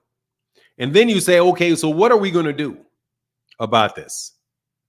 Okay, Leonard, you've been working with me for 20 years. Here is, and I'm just going to throw a number out. Here is $500,000. And the $500,000 is because I want to let you know that, hey, man, even though we got to move on, I respect you. Thank you for everything that you've done. And does that work? Does that make you feel better about this situation? And he could say, well, yeah, that definitely makes me feel better about the situation. Now, why would I do something like that? Number one, I want him to feel better about it. Number two, I don't want him bad-mouthing me. And I care what I look like to other people. Okay. So, and I'm not saying that he needed to pay him $500,000 or whatever. I'm just saying that's if you've had a long-term employee, the managers and the bosses that I've had that have handled it professionally, they handle it in that fashion. Okay. If he says, hey, look, Leonard, I really didn't like this is why we're not getting along. You know, we lost some fighters. You're also around. Gervonta's being very disrespectful to our brand. It's causing this kind of confusion. But hey, man, you know, this is the part that I played in it. Maybe I wasn't, doing, maybe there were some things that I didn't do that you needed to have done, that you felt like you weren't empowered. And okay, now we understand where we are, but we've decided we both got to move on. Then you have a plan for that. And your plan is, includes how do you communicate it to people. Okay. The preferred way is for Leonard Ellerbe, who's been with you for that many years, to tell people himself of the news, where he says on his Twitter or his Instagram, just want to let everybody know that as of next week, I will, I am no longer going to be with Mayweather Promotions. I am going to be going a different direction with my career. I want to thank Floyd Mayweather Jr., my brother. We've been together for so long, and thank you for the opportunity that you gave me, and write all that letter, right? And then Floyd comes in after that and says, hey, man, he retweets and he said, yeah, it was a wonderful ride while we had it. We did really great things. You're always going to be my friend, right? They put that together. And then Floyd, who already knows who he's going to hire, waits a fucking week and says, hey, just want to let you know we're announcing that Richard Schaefer is hired. Okay. The way that Floyd went about it was unprofessional. That's unprofessional. When you have people, when you will know, well, people will, like, if it's something where the company just shuts down and it's a massive layoff of everybody, okay. But usually if you're friends and you want to do it from both sides, you want to do it from what people will think of you and what people will think of them. Because Floyd, to me, and I have a lot of respect for Floyd, and I have a lot of respect for Leonard Ellerbe. The fact of the matter is, you have a bunch of people that are now talking shit about Leonard Ellerbe getting fired, when that could have been avoided just by how you handle it. And other people having conversations about Floyd being a prick who is egotistical, and so both of them wind up getting hits. When you manage the communication, you don't run into that. And that's why I'm saying that's not professional. If Oscar De La Hoya was to get rid of Eric Gomez should be the one that says, hey, I just want to let everybody know that I'm going a different direction. Then Oscar doesn't have, people aren't sitting there wondering whether or not what did he do to get fired. Yeah. You know what I mean? And then, now I'm not in human resources, but I also know that there's some issues related to this. If he just flat out fired Leonard Ellerbe is almost 60 years old. I thought he was old. Man, if just say he's over 45. I'm 45. I think Leonard Ellerbe is a little bit older than that. Yeah, but once you're over 45 and you fire somebody who's an employee, you got age discrimination problems. That's true. Another thing. So you have to get him, number one, you got to get him somebody 45 years old and older, you got to get them to resign. That is true. You have to get them to resign. And that's why you give them a package that makes them feel like they're good. You make them feel like walking away, because you don't know what the relationship is between the other fighters that they have. Like, Floyd may not be that close to Carmel. Leonard may be close to Carmel. So then you got Tank, who made a lot of money for Floyd, saying, don't sign with this dude. This dude's gonna ruin your fucking career. Yeah, that's like how fucking now Richard Schaefer has to come in behind that. He winds up making the job that much more difficult for Richard Schaefer to do his job. It's just all around lack of professionalism. In my opinion, that's lack of professionalism. You have to know how to hire people. You have to know how to fire people. You have to know how to communicate with people. It's just a fucking amateur hour at the fucking Apollo. That's what it looked like to me. Then you got Floyd doing stupid shit like putting out, the Gervonta Davis fight with Frank Martin is canceled. Being childish. Yeah, dog. Very childish. Like, who's gonna do you want anybody to fuck with you at all? Do you think Floyd is acting like that because of the Sheik guy? I think Floyd lacks a degree of professionalism. I'm not going to get into I think he lacks a degree of professionalism. because that's not his profession. In boxing, he's professional. He knows what he needs to do. You can't miss your run. You can't eat. You got to eat. You got to stay at weight. You got to keep your mind sharp. You don't take too many fights. You give yourself plenty of rest. All of the things that are necessary to be a professional boxer, he has exquisite professionalism. Yes, he does in boxing, but this is a different profession. That is poor professionalism because you don't care about your reputation. These people are not signing to Mayweather Promotions because he's a great fighter. They're signing Mayweather Promotions because because they believe they want to be a part of a promotional family that's going to benefit them. You know that Bob Arum is loyal. Really loyal. Yeah, Bob, you're not going to find Bob Arum. You're not finding Bob Arum just out willy-nilly throwing a note talking about I fired Todd DeBuff or I fired Trampler or any of those guys. He's not going to do that to those guys. I'm sure that they've had issues here and there, but those issues stay in house. And whenever those issues hit the street the way we want them to hit the street. So I don't know whether or not, it may be a good thing that Richard Schaefer comes in. It may be a good thing. He started up Golden Boy, or he helped start up Golden Boy.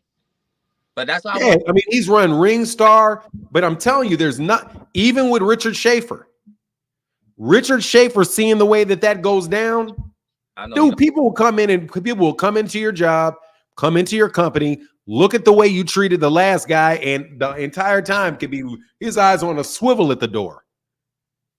His eyes on a swivel looking at the door like, yeah, okay, we'll be doing this. Yeah. We'll be doing this for a little while, but I want to know your opinion because you like boxing, but then you also had a more professional life than me. So it's like with me, truck driver, I could burn bridges all day. I tell people, get the fuck out of my face all day. I don't care. But with you have to take a different approach. So it's just I just want to know your perspective on it on a more professional level, instead of the boxing. That's why I tuned in. Thank you, brother. Well, I appreciate you, man. Yeah, no doubt. Thanks for always answering my questions. And I'm anytime, man. Anytime. Thank you, man. That way. Let me do something real quick. Yeah. If I'm being a little too corporate for you, my apologies. But y'all some tacky motherfuckers sometimes. Just some y'all can be real tacky. Okay? You can be real tacky. Real tacky. There's a guy named Earl. I don't know if y'all remember Earl Graves. Earl Graves, rest in peace, died in 2020.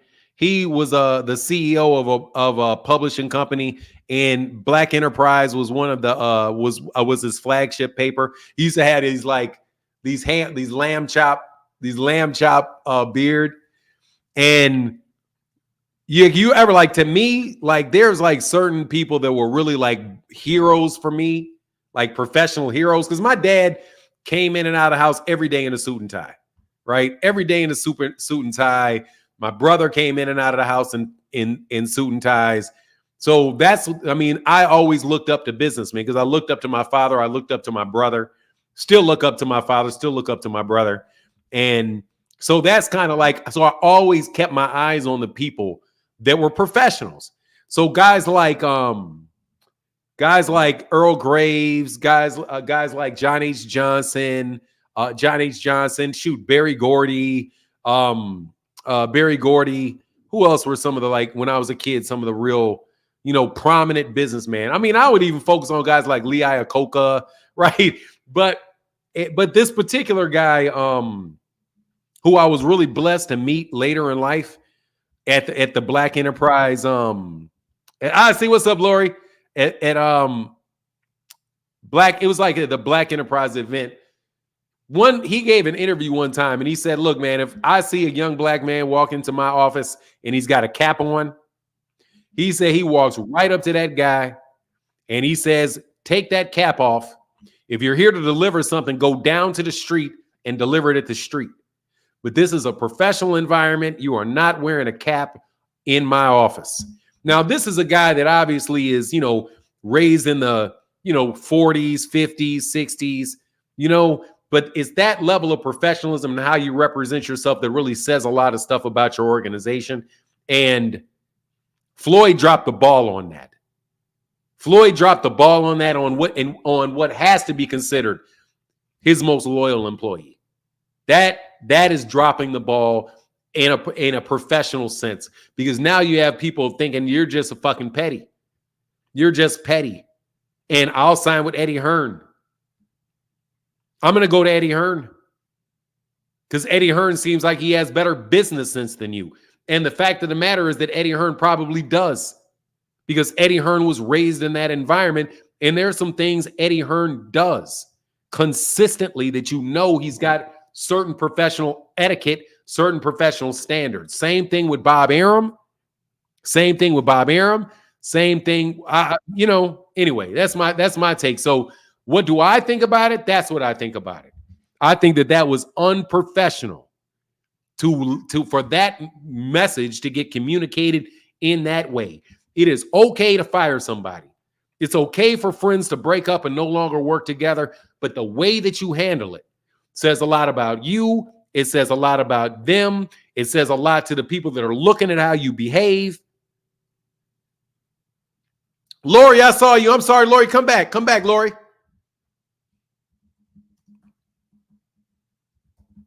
I'm just putting you down on game. I'm putting you down on game. He'd have been better off if he would have cut a check for $200,000 to Leonard Ellerbe and said, hey, man, this ain't working out. I need for you to write a resignation letter, and I need for you to put it out on Twitter. Hey, and can I read the letter first? Yeah, okay, that works. Go ahead, put that out. Great. I'm going to wait a couple weeks, and then I'm going to come back with the replacement in a couple weeks. Hey, Richard, hey, man, we're going to do this deal, but I don't want you to say anything for 2 weeks till after the Gervonta Davis fight takes place.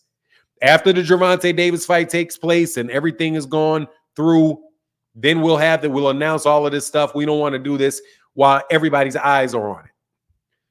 Fonz B, what's going on, man? And thank you so much. And I got you, Southpaw. I'm going to answer that question in a second. What's going on, Fonz B? Fonz B, are you there? Am I muted or something? Fonz B, I don't hear you, man. Boxing pound for pound, what's going on?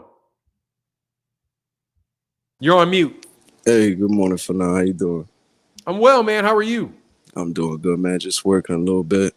I just want to jump on my take on it. I got a little bit of a different take on this. I think I've been watching this for a minute, like hearing Floyd and even Leonard talk about Richard Schaefer. And when they would speak about, Oscar takes a lot of credit for him working with Floyd and saying that he's the reason for Floyd's big fights. But hearing Leonard and Floyd talk about it, they always spoke highly of Richard Schaefer. And they said that he was actually the one that they would be doing business with instead of Oscar, because, they had differences with Oscar. So, and then when I seen Floyd post a thing on his page, even Floyd in the past, I heard him say that he don't really run his account like that, and seeing that message that he put out, I highly doubt that he was the one that typed that up. I think that was definitely people from his team. And like people are saying like the whole fire thing, but as far as like when I read it once, but it sounded like everything was on good terms. So that's that. But as far as the Richard Schaefer being a part of the team, I think it's a good thing, because like I said, they had a bunch of good fights. They said their relationship was always pretty good. So I think it might be a good thing for Mayweather Promotion, especially if I remember right, Leonard Ellerbe been CEO of that company since it started for like over 10 years. So, and he's been pretty much enjoying it, and they say he wanted to spend time with his family. So I'm excited to see what Richard Schaefer does with it. I think it could be a good Leonard thing. Ellerbe said that he was excited to spend time with his family. Well, that's what the message said. It said that he decided to step down so he could spend more time with his family. Did Leonard Ellerbe release a statement, or was it Floyd releasing that statement? I didn't see Leonard Ellerbe release a statement. Yeah, I don't think Floyd. That type of, I don't think it was Floyd neither. I think that was actually his team that typed it, only because of how the message was presented it. Even if he released it, but it was released on his. He released it on his Instagram. But go ahead, man. I hear what you say. Yeah, so I think I'm excited to see what Richard Schaefer brings to it, because you know, with Miguel Cotto and all those fights that Floyd had in the past. And like I said, their relationship seemed real good with the three of them. So I'm interested what he does now, because Leonard was always my dude. The way he talked, he always had a lot of facts, rarely caught him in a lie. So I'm interested to see Richard Schaefer come in the picture and how he, you know, does with the Mayweather promotion. They got a lot of talent over there. But yeah, that was my take on it, bro. Have a All right, good brother. weekend, Mark. You as well, man. You get back pound for pound. Peace. Lori, what's good, Lori? Hey, Fanon, how you doing? How you doing, Chad? Hey, I am well. Hey, I saw your son. You got a handsome son. Oh, Just want thank you so much. That's my baby boy. I've had him since I adopted him from birth, and that's my start over again. okay. And let's try it one more time to get it right. Yeah. All right. But I was wanting to give my perspective on something. In Mm-hmm. late May, I beginning to hear. I was look. First of all, let me say this. I did not hear this from anyone. I have to say this. No one gave me this information. Okay, Okay. and if they did, I wouldn't say who it was.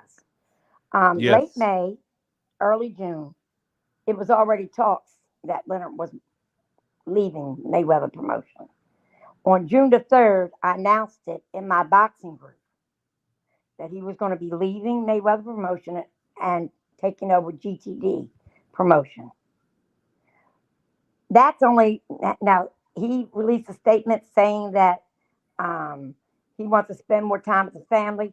Let's see what happens, and let's see what I said on June the 3rd. Y'all can go back to Loyalty Promotion and Boxing. That's on Facebook. That's my boxing group. I have to join. You can go back to June the 3rd. I actually reposted it, screenshot it, and reposted it and put it in the group, and it's on Twitter. Um, and let's see what happens. But I really think that he's going to come over to GTD. That's my opinion from things that I've heard and from people in big places. I'll just put it to you like that. I'm not allowed to say who I hear things from and stuff like that. But I just wanted you to know that it wasn't just all of a sudden thing. Leonard knew it was coming.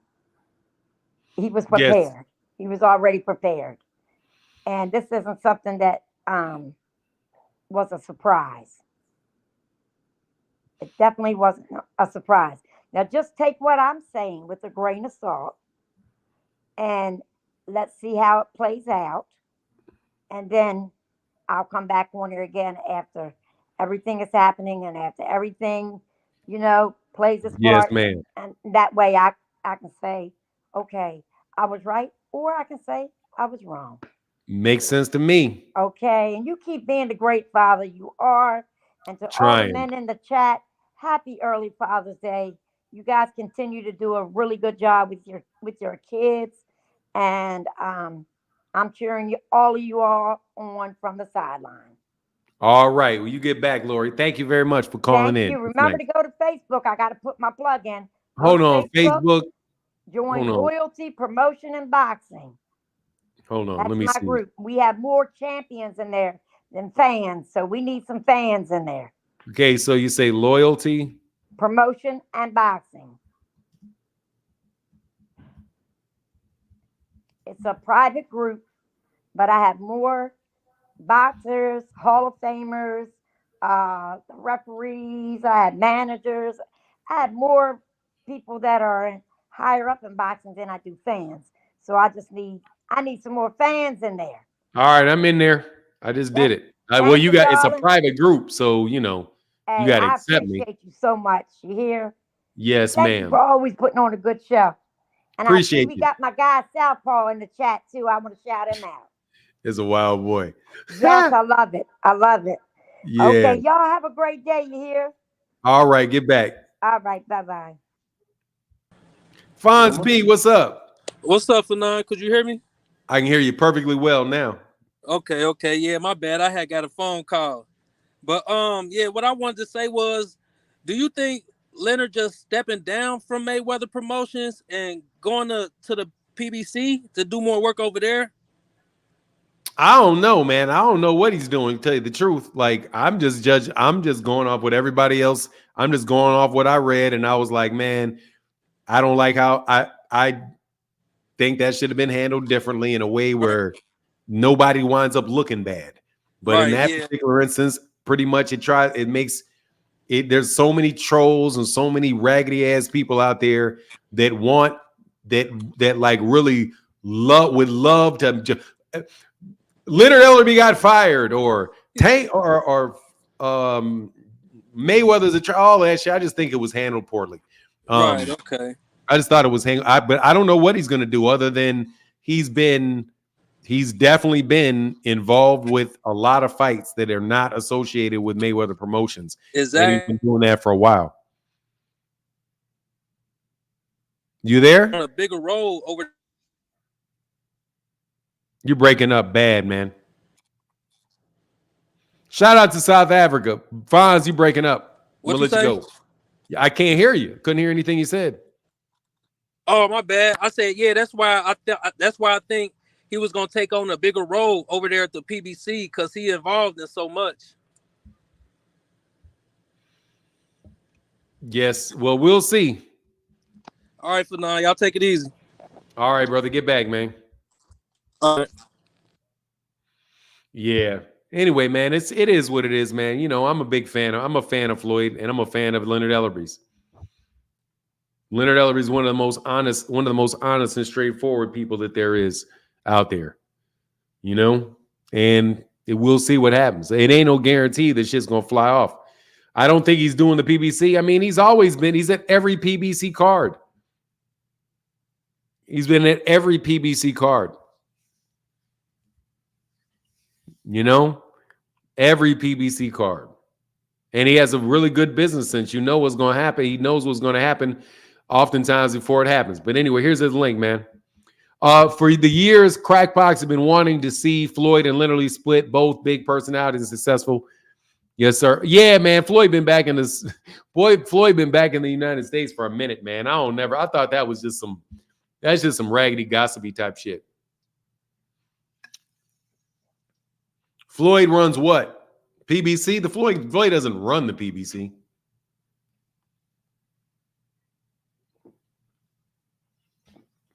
Floyd doesn't run it. He ain't out there telling what Al Heyman to do. He partners with Al Heyman. I'm sure he does. I'm sure he owns a portion of it with Al Heyman. I've always thought that. Yeah, time will tell. Yep. I see Floyd at every Las Vegas Aces game. What is the Las Vegas Aces? What is that? Basketball? Is that basketball? Anyway, do you think Bill Hayden is a good father or helicopter dad? Both. I think he's both. Both. He's little 20. His son's 25 years old. His son doesn't need him. But at the same time, man, I don't know if he needs him or not. Let me leave that alone. Oh, Floyd is a part owner of it. Okay, cool. Benavidez winner, Martin winner, top good. What? Cyril, I got Benavidez winning. I do not have Frank Martin winning. But maybe, I see what y'all are hoping for. I see what you're hoping for. I don't know if you're going to get what you're hoping for. The way that Richard Paris said, the way the information was disseminated was a misstep, but I ain't tripping. All these guys are at the top of the game. It'll work out. Yeah, I agree with that. New Floyd is bipolar, very sometime attitude. He's definitely not bipolar. He's the same way all the time. I don't think that he is. I wouldn't put that label on him. I don't think he suffers from mental health issues. Devin fans praying and hoping. Oh, yeah, they are hoping about this loss. Dude, I'm telling you, if it goes the different distance, it's a robbery. If Gervonta knocks him out, his gloves are loaded. If he wins too early, his gloves are loaded, and we don't know if he was juicing. Where you at, frequent flyer? Why you run, frequent flyer? Why'd you run, frequent flyer? Why you dodge the smoke, frequent flyer? Why were you up here lying, frequent flyer? Why are you out here lying, frequent flyer? Why are you out here lying, frequent flyer? Zulu Lion said, hey, Haney fans should be quiet. Yeah, but they won't be. That's not in their character. They're the he lied, Heather. He just lied. Flat to my face lied too. Just lied. Woo-wee. Just told a whopper. And now we don't want to get up here and talk about it. He been lied straight to my face. Lied straight to my face. And dude, we out, whoever this guy is, you're out here trying to start shit. I don't want to debate anybody. But anybody that wants to debate with me can click the link. I don't want to debate anybody. I don't want to. All y'all can click this link, including you, dude that left the link. If you want to so badly want to see people argue, why don't you come up here and argue with me? You can participate. Get in the fight, man, instead of trying to start fights. You can get in the fight instead of trying to start them. You know what I mean? It'd be great if I saw you.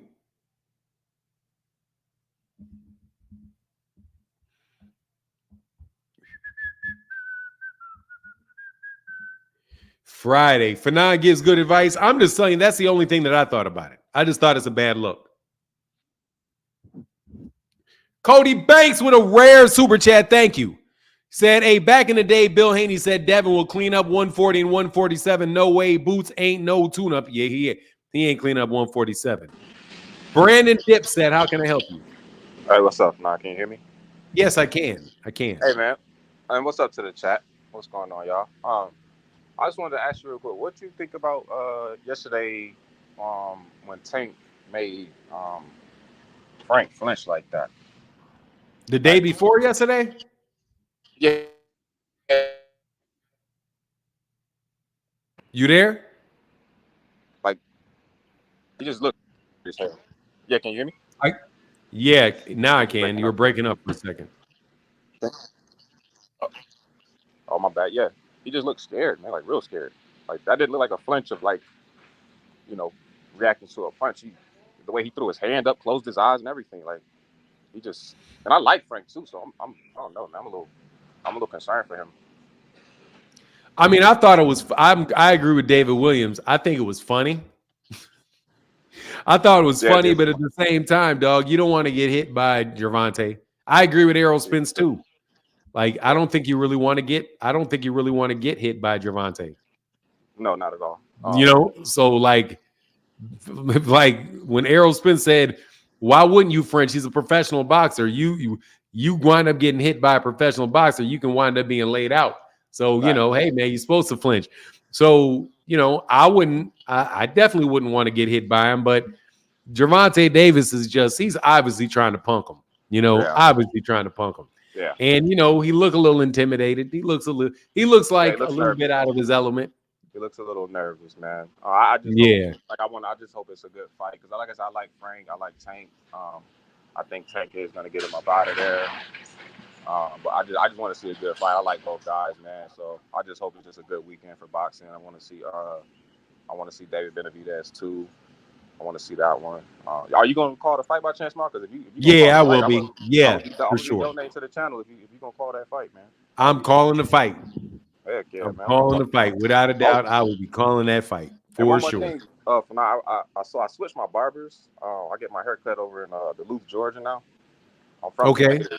And I was just in there chopping it up with the new barber, and he mentioned you.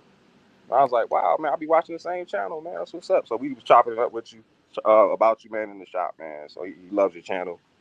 Oh man, that's what's up, man. Yeah. Shout out to where you at where is it in I'm Atlanta? I'm You I'm said? from Decatur, Georgia, but my barber is in Duluth, Georgia. Oh, Duluth. Okay, shout out to Duluth. Thank you, brother. Yeah, yeah, man.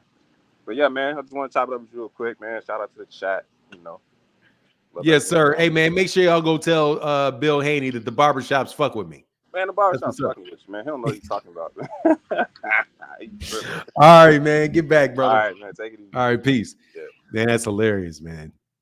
Yes, sir. Back in the day, Bill Haney said, yeah, hell no, Cody Banks. Hell no. He ain't cleaning up 147.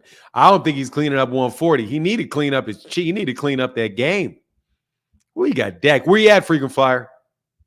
My apologies for being late, Phenom, but what's the deal with Mayweather Promotions? You dig? Oh, he's no longer working with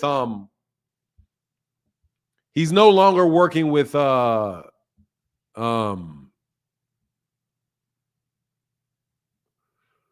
he's no longer working with Leonard Ellerbe.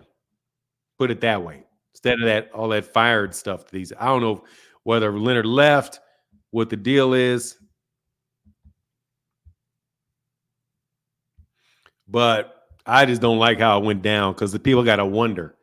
Could have done a better job with the, but at the same time, could have done a better job with the communication.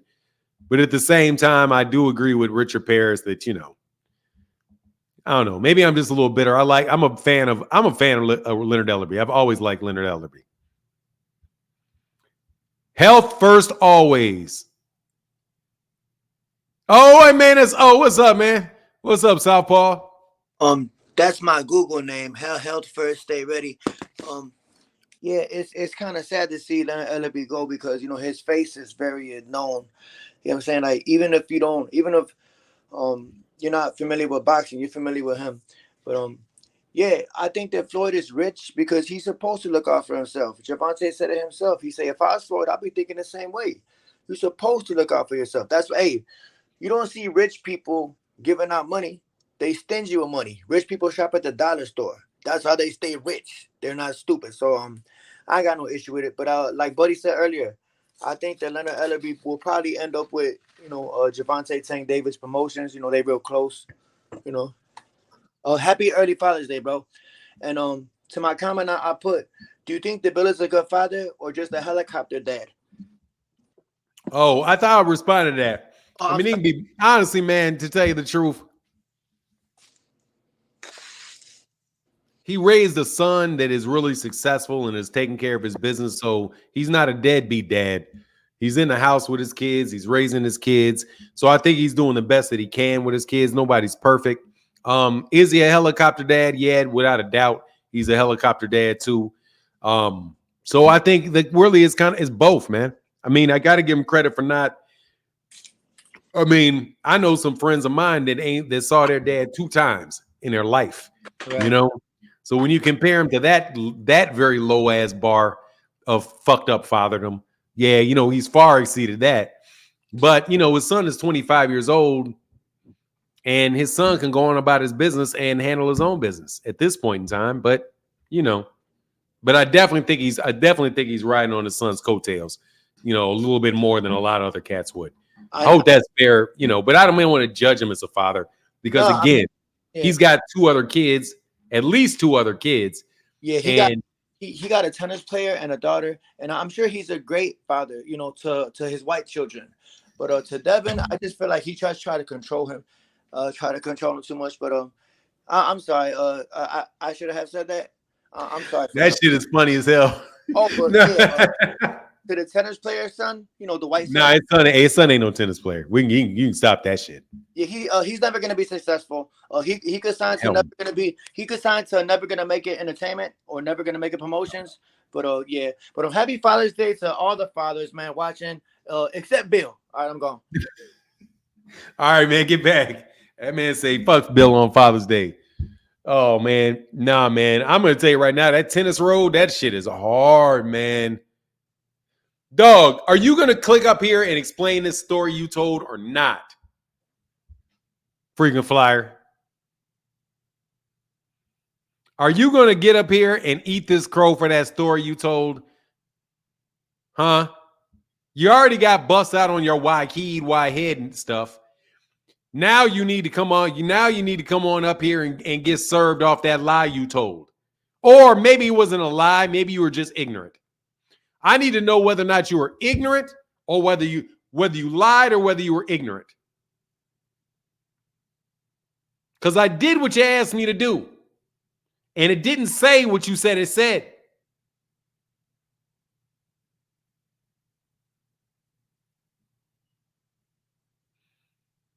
Anything else you're going to say, frequent flyer frequency? I unblocked I unblocked Ray Davis. Ray Davis still ain't clicked the link. And it's been days since I unblocked Ray Davis. So Ray Davis is unblocked. Probably talking bad about me in the comment sections of videos that I don't see. In comments that I don't see. It ain't a waste, Kentrell, it ain't no waste of energy for me. I want to stick a fork in it. And here's this link. Here's that link. You're out here with no wrench because you ain't clicked the link. Click the link. Click the link. Click the link and earn your wrench by living up by you that conversation that I didn't want to have, that you wanted to have. Now you don't want to do it.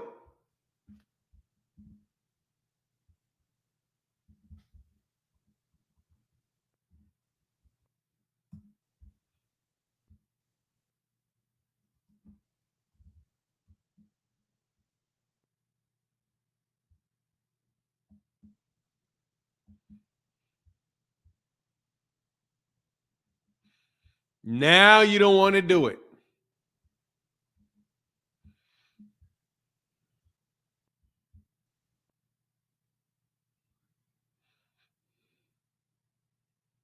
Hey, what's going on, Deborah Booker? How are you? Yeah, anyway, sorry. So let's get back on the topic, man, since this dude is obviously frequent flyer is completely done now because he has absolutely nowhere to go. And won't even apologize, man. I just need an apology, frequent flyer. That's it. Just, hey, man, I made it up. I'm sorry. You got me. That's all I need.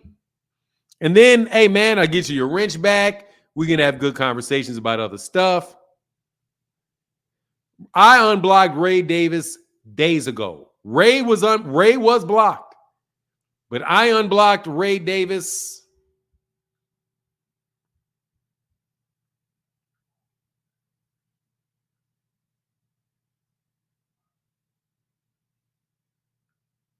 I'll tell you how long I did it.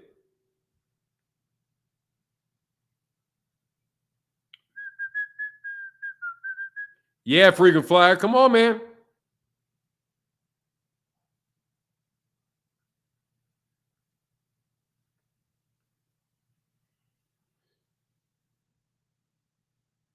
Man, I don't know where it is.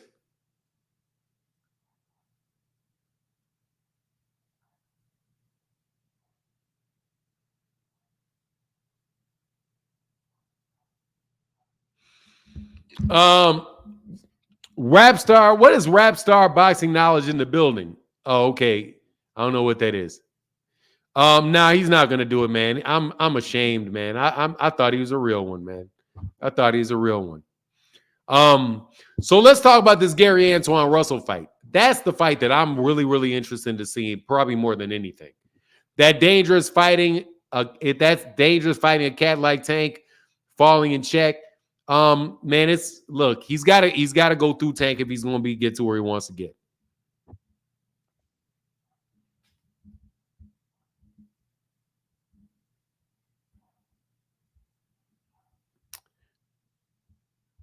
Frequent flyer. Fanon, I have no idea what you're talking about. You said that I water. lied. Yeah, a lie you told. Yeah, what's that? You said that WADA prohibits the use of IVs at any time. I didn't say that. Where you hear me say that at any time? You said that WADA does not allow IVs. I said IVs are illegal. They're illegal when they're trying to test you, when you sign up for testing, because it can mask PEDs. That's not true. You want the link? I have the link. I didn't see you put the link up. I saw you go to I the have link. the link. Some, and let me pull tell it you. up. Let me show you.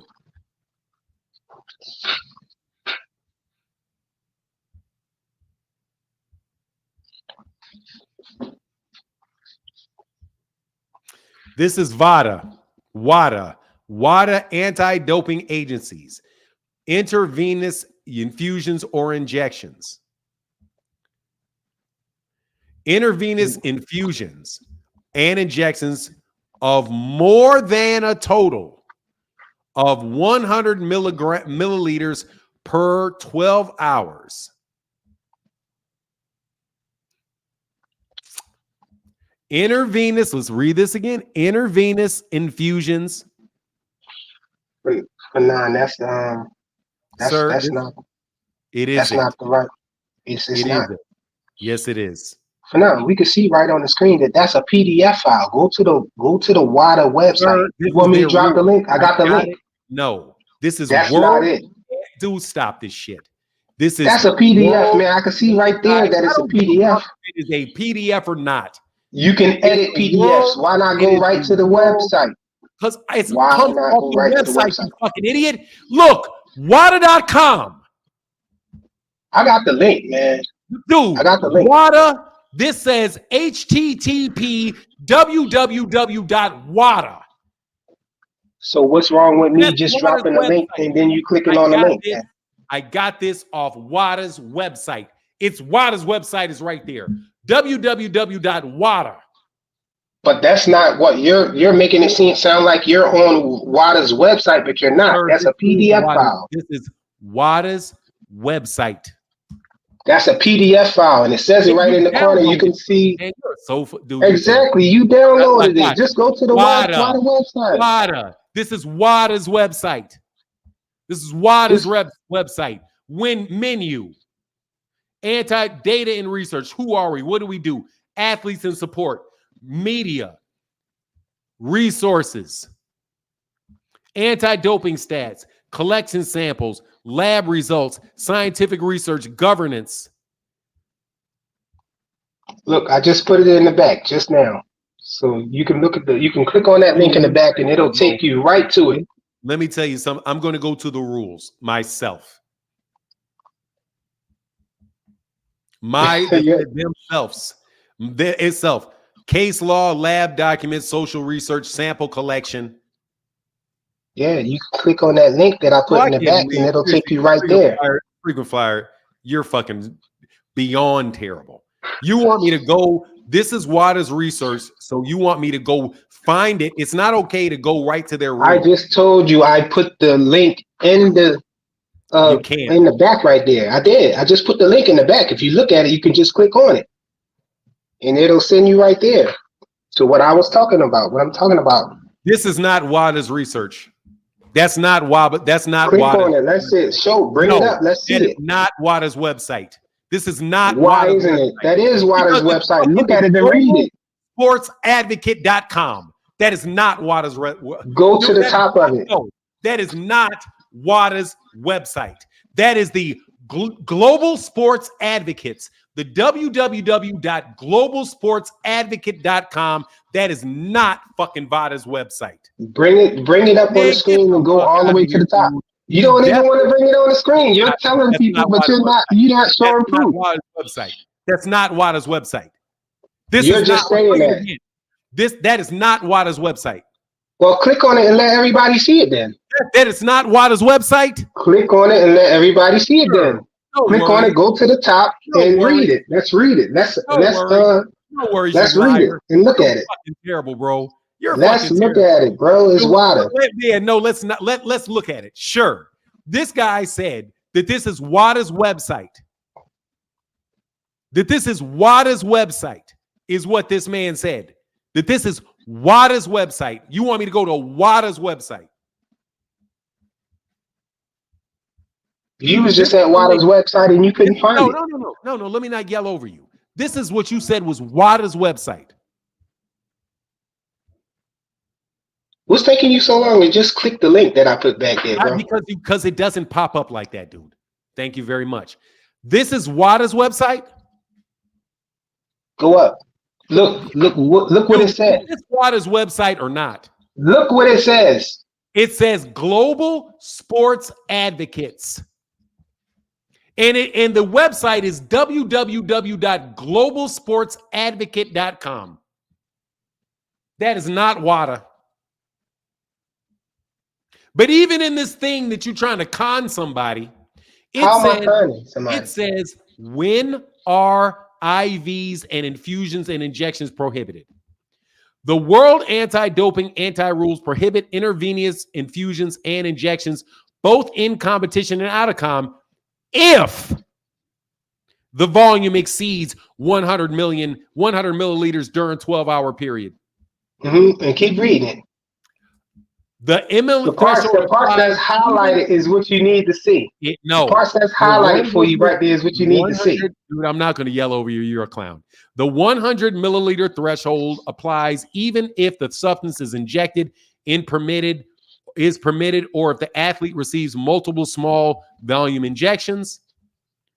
And that's when you don't read that part right there. It can be. First of all, you said that they are not used to mask. Read everything that I didn't say it's not. I said it is used to mask. Let me tell you something. Why would I say it's not used to mask? I said it is used to mask. I said that was the whole point that I brought it up. That he masked. You can mask it and flush it. That's what I said. Freaking Flyer has some self-respect. Why'd you throw it off the screen? You don't want to read what? Because let's read it, bro. No, I already did. You didn't. You skipped over the first highlighted thing that was at the top and went straight to what you wanted to go to. Flyer. It literally said what you wanted highlight is. Let's read the highlight. You went to number 1. Go read. Shut up. Shut up. You liar. Shut up, you terrible, terrible liar. This is not VADA's website. How am I lying by telling? Because it's not VADA's website. Read was highlighted over top of the numbers. Not WADA's website. Read you said this is WADA's website. This is not WADA's website. Okay, so it's not WADA's website. So let's I thought it was WADA's website because it said that. So let's go to WADA's website. But let's read that first. Let's read that first. I already did. You didn't. You didn't read what it was. You nice skipped over what was highlighted first. Be quiet, bro. I didn't skip shit. I literally read it. Shame on you. This is why people don't like Devin Haney. Let's go to WADA's website, like I was already at.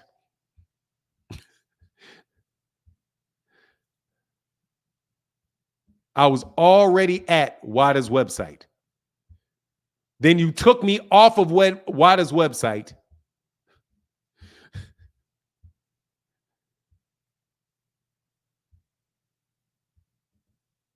You took me off of WADA's website to go to off of WADA's website.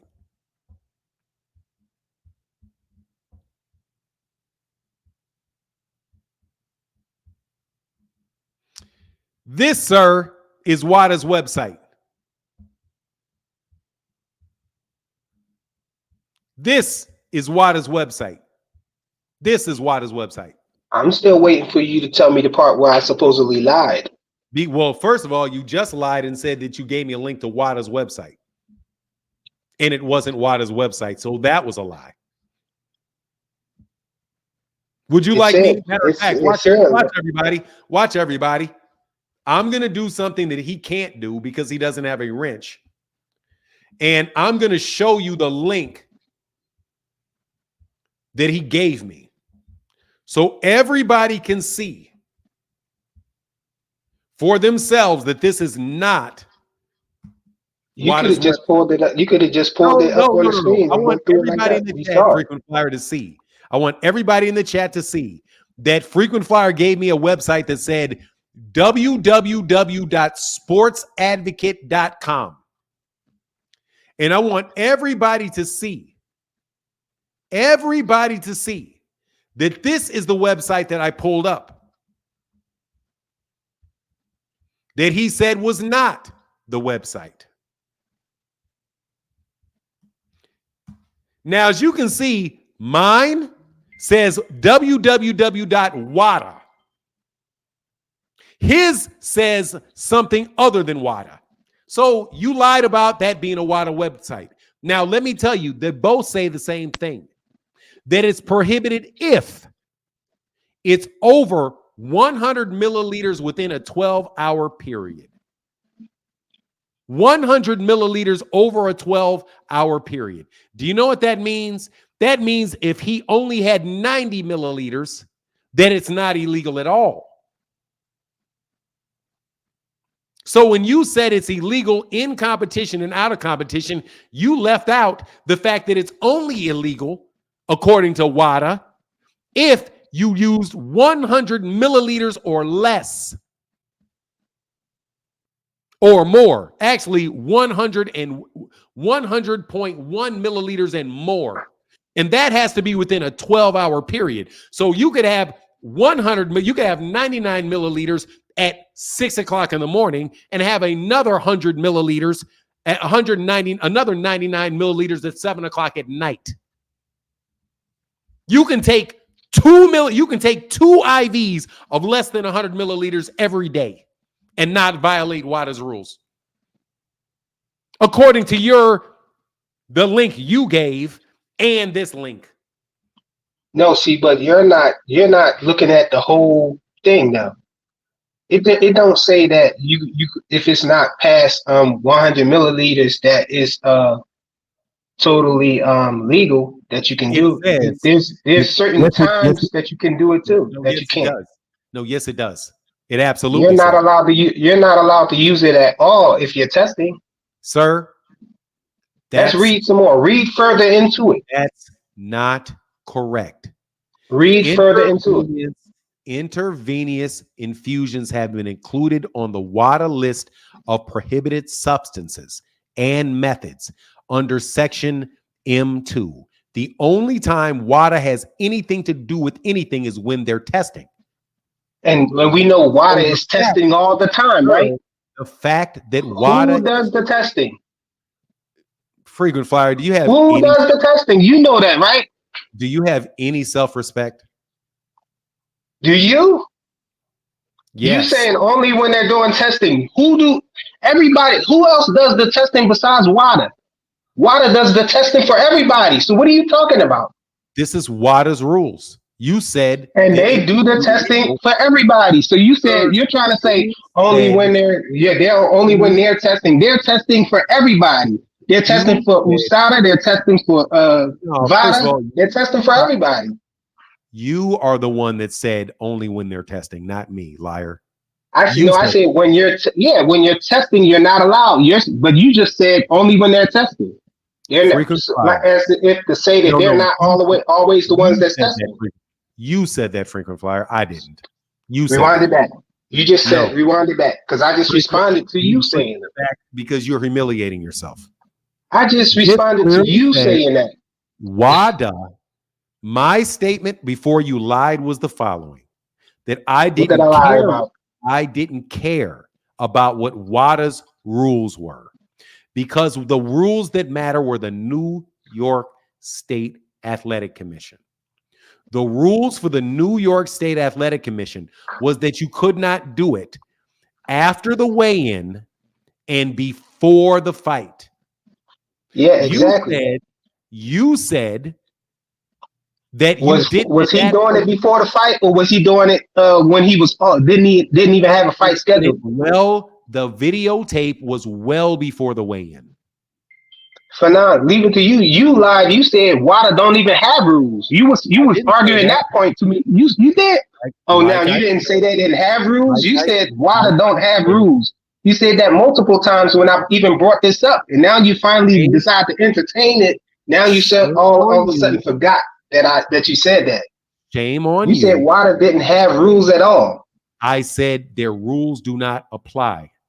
Their guidelines. No, you said they don't have rules first. You were saying that first. Intervenience. You can try to muddy all you want. Everybody sees the word intervenience. I'm not muddying anything. I'm just pointing out something you said. Stop talking over me, or you're going in the back. Intravenous infusions are prohibited, both in competition and out of competition, if the volume delivered exceeds 100 milliliters within a 12-hour period. That's what their guidelines say. You have to read further into it, and then you'll see that you're not allowed to do it while you're testing. It says in competition and out of competition. In competition and out of competition. They're prohibited by the World Anti-Doping Agency's policies. If it exceeds 100 milliliters within a 12-hour period, which means that it's not prohibited if it's less than 100 milliliters within a 12-hour period, which would allow you to have 90 milliliters at 6 o'clock in the morning and another 90 milliliters after 6 o'clock p.m., which means that you absolutely can, under these guidelines, legally have intravenous infusions. Fanon, you have to read further into it to see the details, and you'll understand that. No problem. See, you let me stop talking over you, but you want to talk over me. You don't want me to say what I need to say. What is it going to say? What I read? What am I going to read, and what will it say? Let's read it and find out. No, not let's read it and find out. You told me to read further. That means you must know what's there. Yeah, I know that you're not allowed to use IVs at all when you're after the weigh-in, when you're rehydrating. So you have to read further into it to see. That does not say that here. It doesn't say that here. Sorry, it doesn't say it. And you don't know that it will say because you didn't read it. You didn't even think this was the WADA website. Let's read it. No, I've already read it. And on top of that, the New York State Athletic Commission, their rules apply too. So it's these rules in conjunction with the other rules that the New York State Athletic Commission had.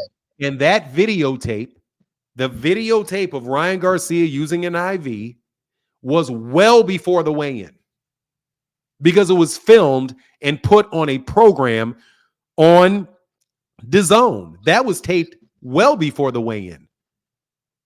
Well before the weigh-in. That was leading up to the fight. Rule, sir, if that's the IV rule, then it doesn't violate it. And we don't know whether or not he had over 100 milliliters. So we don't know if it violates this either. Fanon, but you took the other you took the other link down because you didn't want them to see what was highlighted. You didn't want to read it because it specifically said that it specifically said, hold on. Sir, it literally says this. It's a copy and paste from right here. Yeah, exactly. So read that. Enhancing IV infusions are included in the prohibited list mainly because athletes could use the prohibited method to enhance their performance by increasing plasma volume levels, mask the use of a prohibited substance, distort the values of their athletic biological passport. Infusions and injections of 100 milliliters or less within a 12-hour period are permitted. And read the rest. Unless the infused injective substance is on the prohibited list. So, sir, would you say it doesn't say explicitly, frequent flyer, please. It literally says infusions or injections of 100 milliliter or less within a 12-hour period are prohibited, unless the infused injected substance is on the prohibited list, like you're injecting Clenbuterol.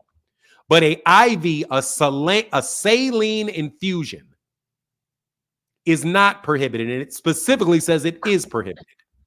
Infusions, injections of more than 100 milliliter within a 12-hour period are prohibited unless it is administered during a hospital visit, a surgical procedure, or a clinical diagnostic investigation.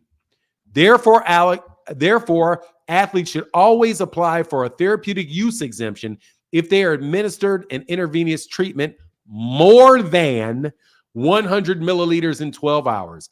In any of the following situations: in a medical practitioner's office, suit, home, tent, or vehicles, IVs, or da-da-da-da-da-da. So, sir. Okay, so now why did... Can you just apologize? Why don't you just apologize and make this easy on everybody? You said that IVs are never allowed. The rules literally say they are. WADA rules say that they are permitted. 100 milliliters, less than 100 milliliters, and in every 12-hour period. Just a second ago, you said it doesn't say that it's explicitly permitted. I did what you asked. I read, and it clearly said it was.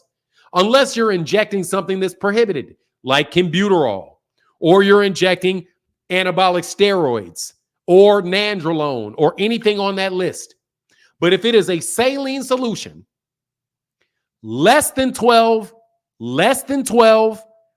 hours apart, and the amount is less than 100 milliliters, you're fine.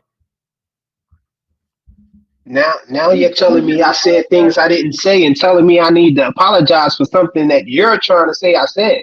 First, you was telling me that I said that it don't mask PEDs, which is crazy, because that's the reason that I even brought this whole thing up about the...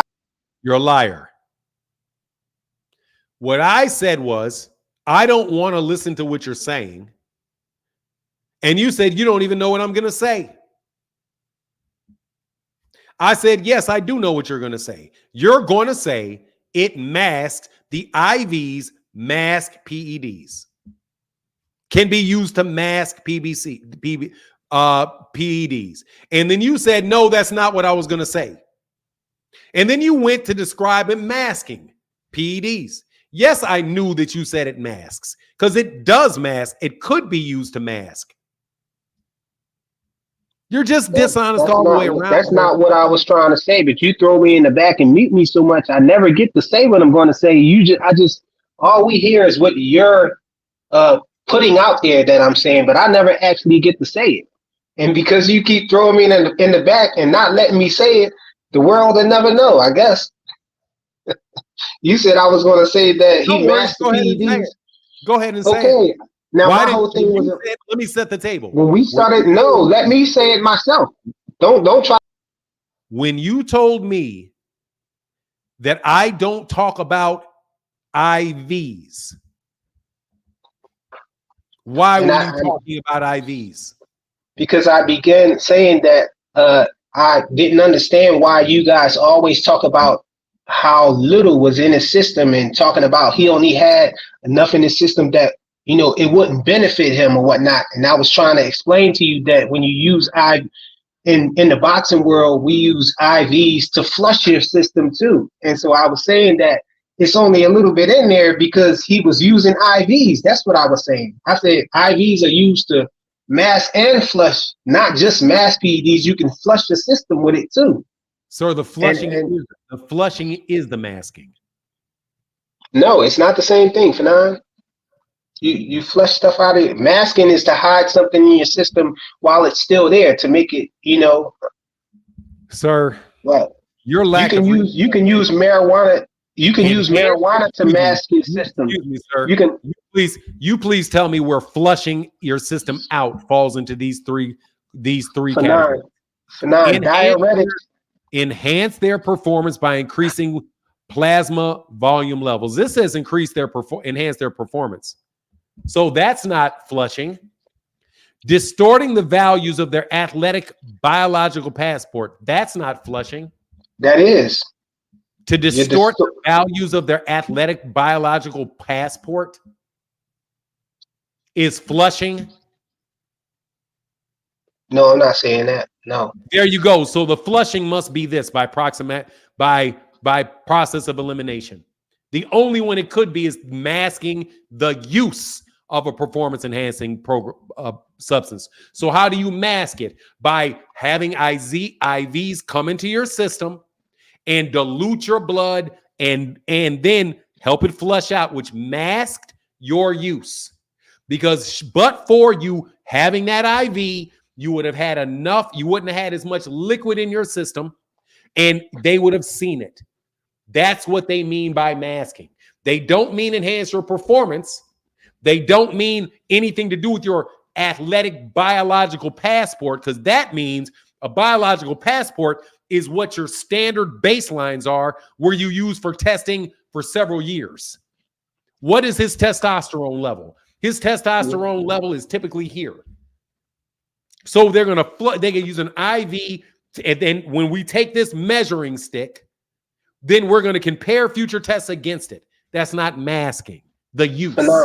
For now, I'm trying to tell you that flushing and masking is not the same thing, man.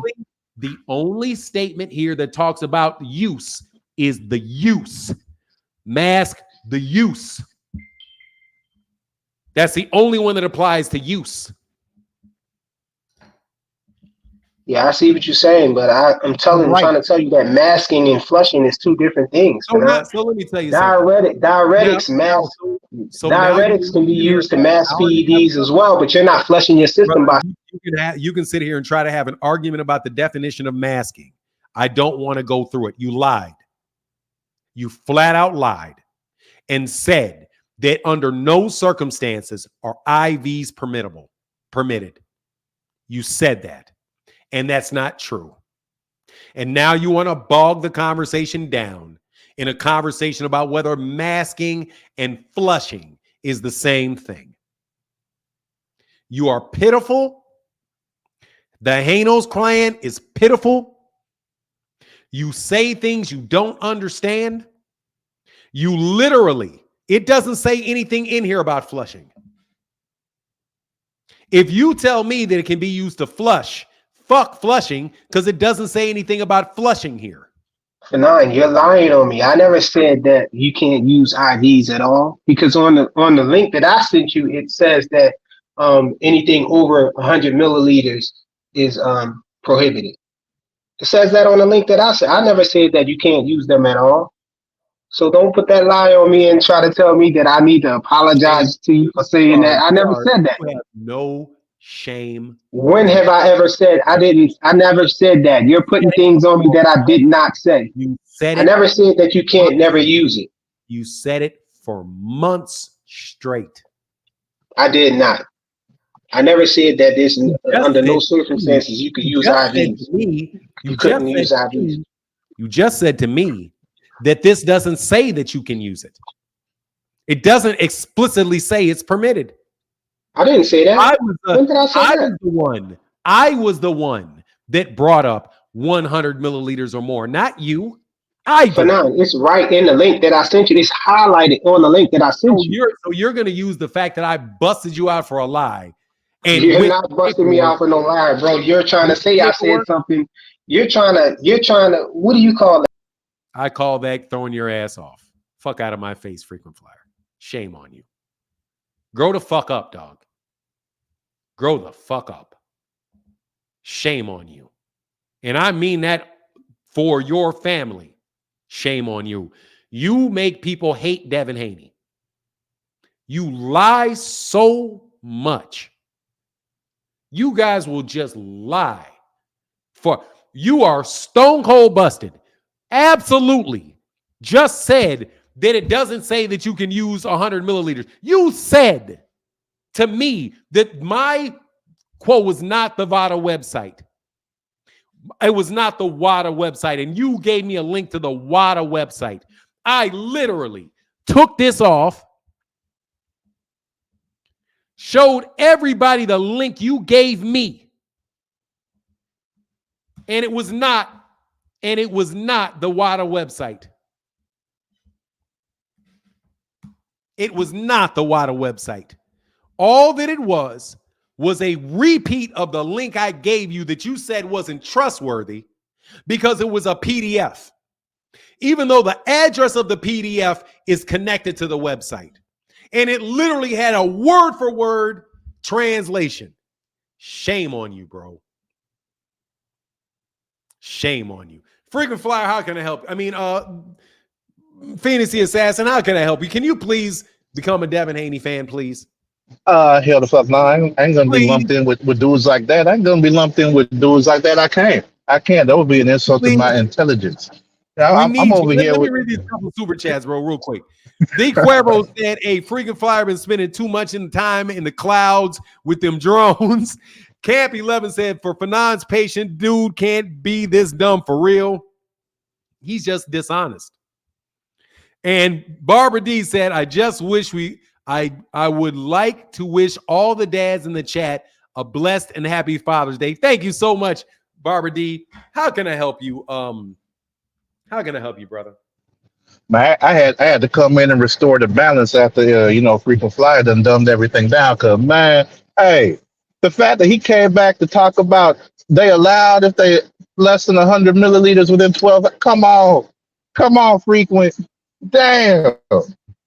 After this whole time, we don't spend acting like he don't. You know how they got reading for dummies? We need to have reading and comprehension for drone flyers because it seemed like he don't understand what the hell that document was saying. To sum it up, IVs are legal provided you follow the guidelines laid out in that document. That's it. It's simple. This dude over here trying to complicate shit for no damn reason. See, Bill and Devin made me not like Devin. Frequent Flyer made me not like his fan. They be doing too much damn lying. At the same time, we also got to say, like you were saying before, it's the New York State Athletic Commission that's doing the investigation, not WADA, VADA, or none of that. So they're the ones doing it. If WADA took issue with what Ryan was doing, they got the video. And you also saw that they have that provision. You have to provide that therapeutic use exemption. So it's likely that Ryan did all the stuff he was supposed to. I mean, we saw that he declared what supplements he was taking and submitted it on that list, when the training camp started or whatever, at the timeline they got to do that. So if he wasn't following the rules for IVs, then they would have said something about that shit. The fact that they not lets you know that there's no issue. And people is just bringing it up because they grasping at straws, because they still can't accept that Devin, who knew that this left hook was coming, decided to keep his head right there in front of it the whole damn time. Teddy Atlas, he once said, and they put him on the Fight Night video game, but something that Teddy Atlas said in his script for the Fight Night video game is something that's true. He said, if you don't move your head, somebody else will move it for you.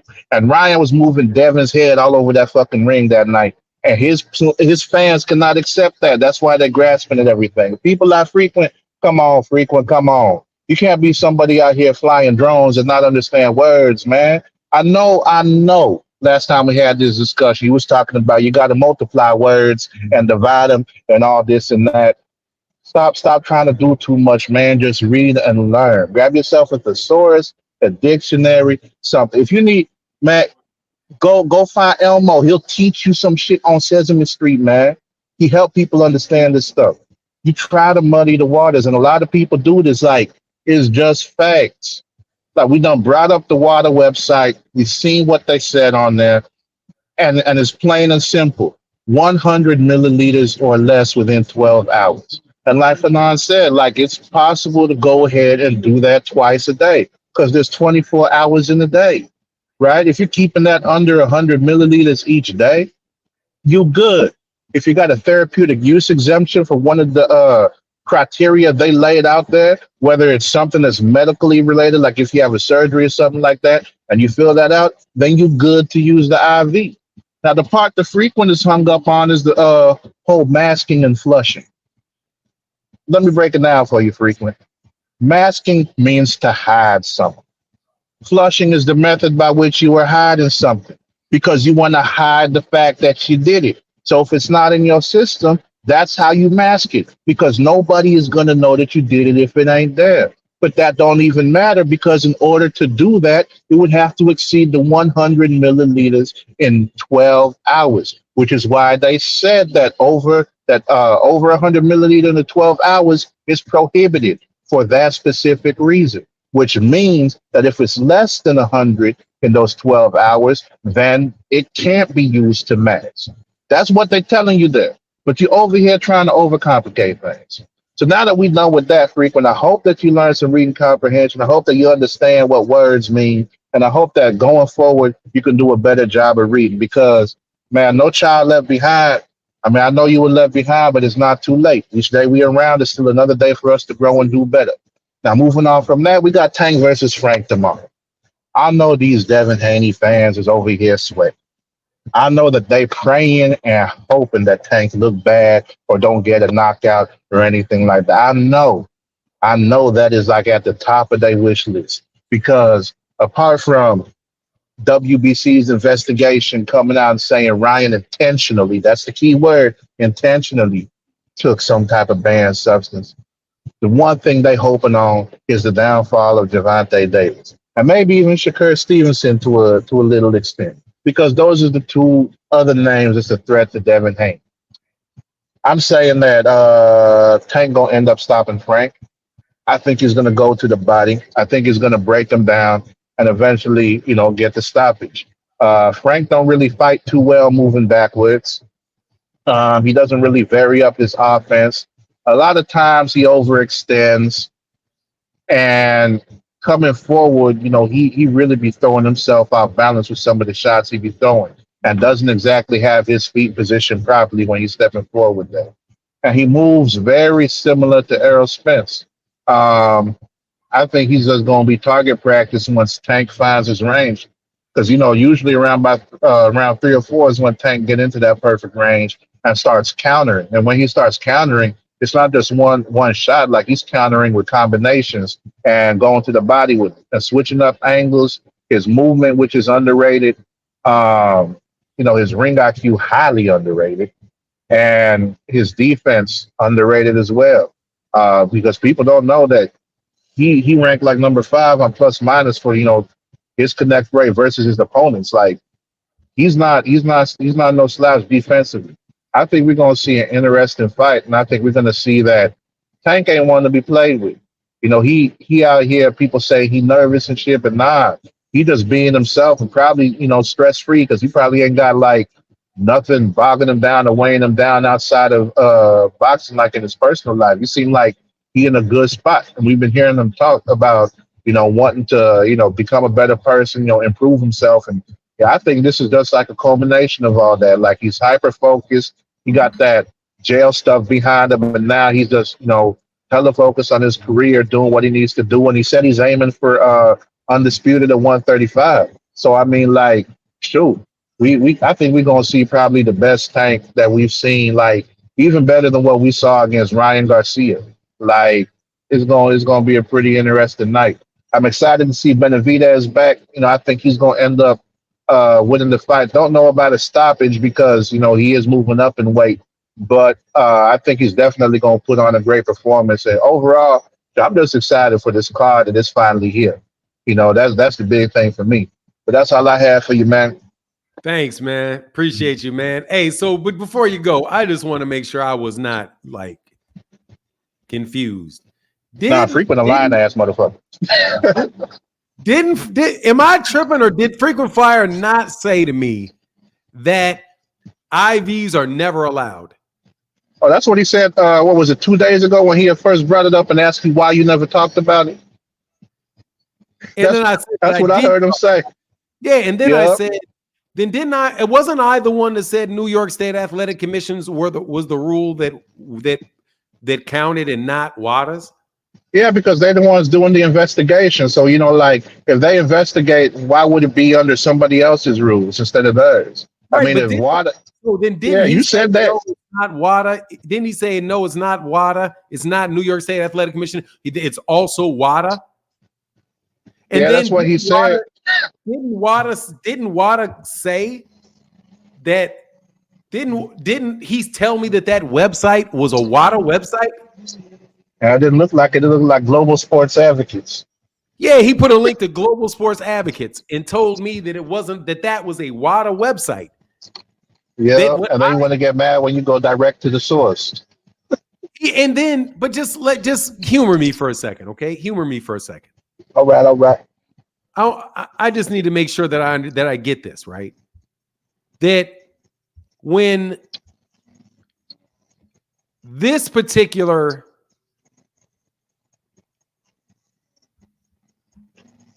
okay, so let me show you two things. I'm going to make sure when I read this,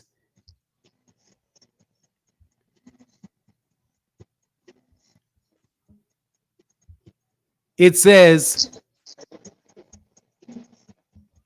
World Anti-Doping prohibit intravenous infusions and injections both in competition and out of competition if the volume exceeds 100 milliliters in a 12-hour period. The 12 isn't this the same thing as what the WADA website said? Oh yeah. The only thing they did was move point 1 down to point number 3. But apart from that, it's the same. Maybe that's what confused them. So wouldn't it seem like he was just arguing about nothing? Pretty much. Because I think he stopped right before the word if. If the volume exceeds. He saw that word. He saw that word if. He said, no, it's not right. And didn't he also Ryan cheated. Didn't he also ask me? Hold on. Didn't he also ask me this? Did he or did he not also say, keep reading because it doesn't explicitly say that it is allowed?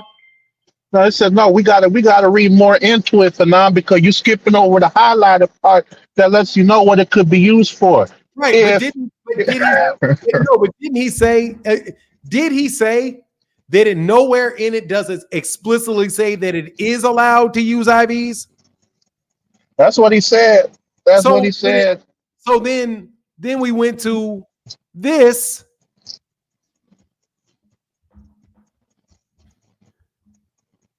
And it said infusions or injections of 100 milliliters within 12 hours are permitted. Didn't he then turn around and say he was the one that said? Oh, that's what he came back at the very end to say. He was like, yeah, but nah, don't put that on me. I said that. Nah, he didn't. But didn't he say it doesn't say this? Then I showed it and said it. And then he later on says he was the one that said it was permitted. Yep.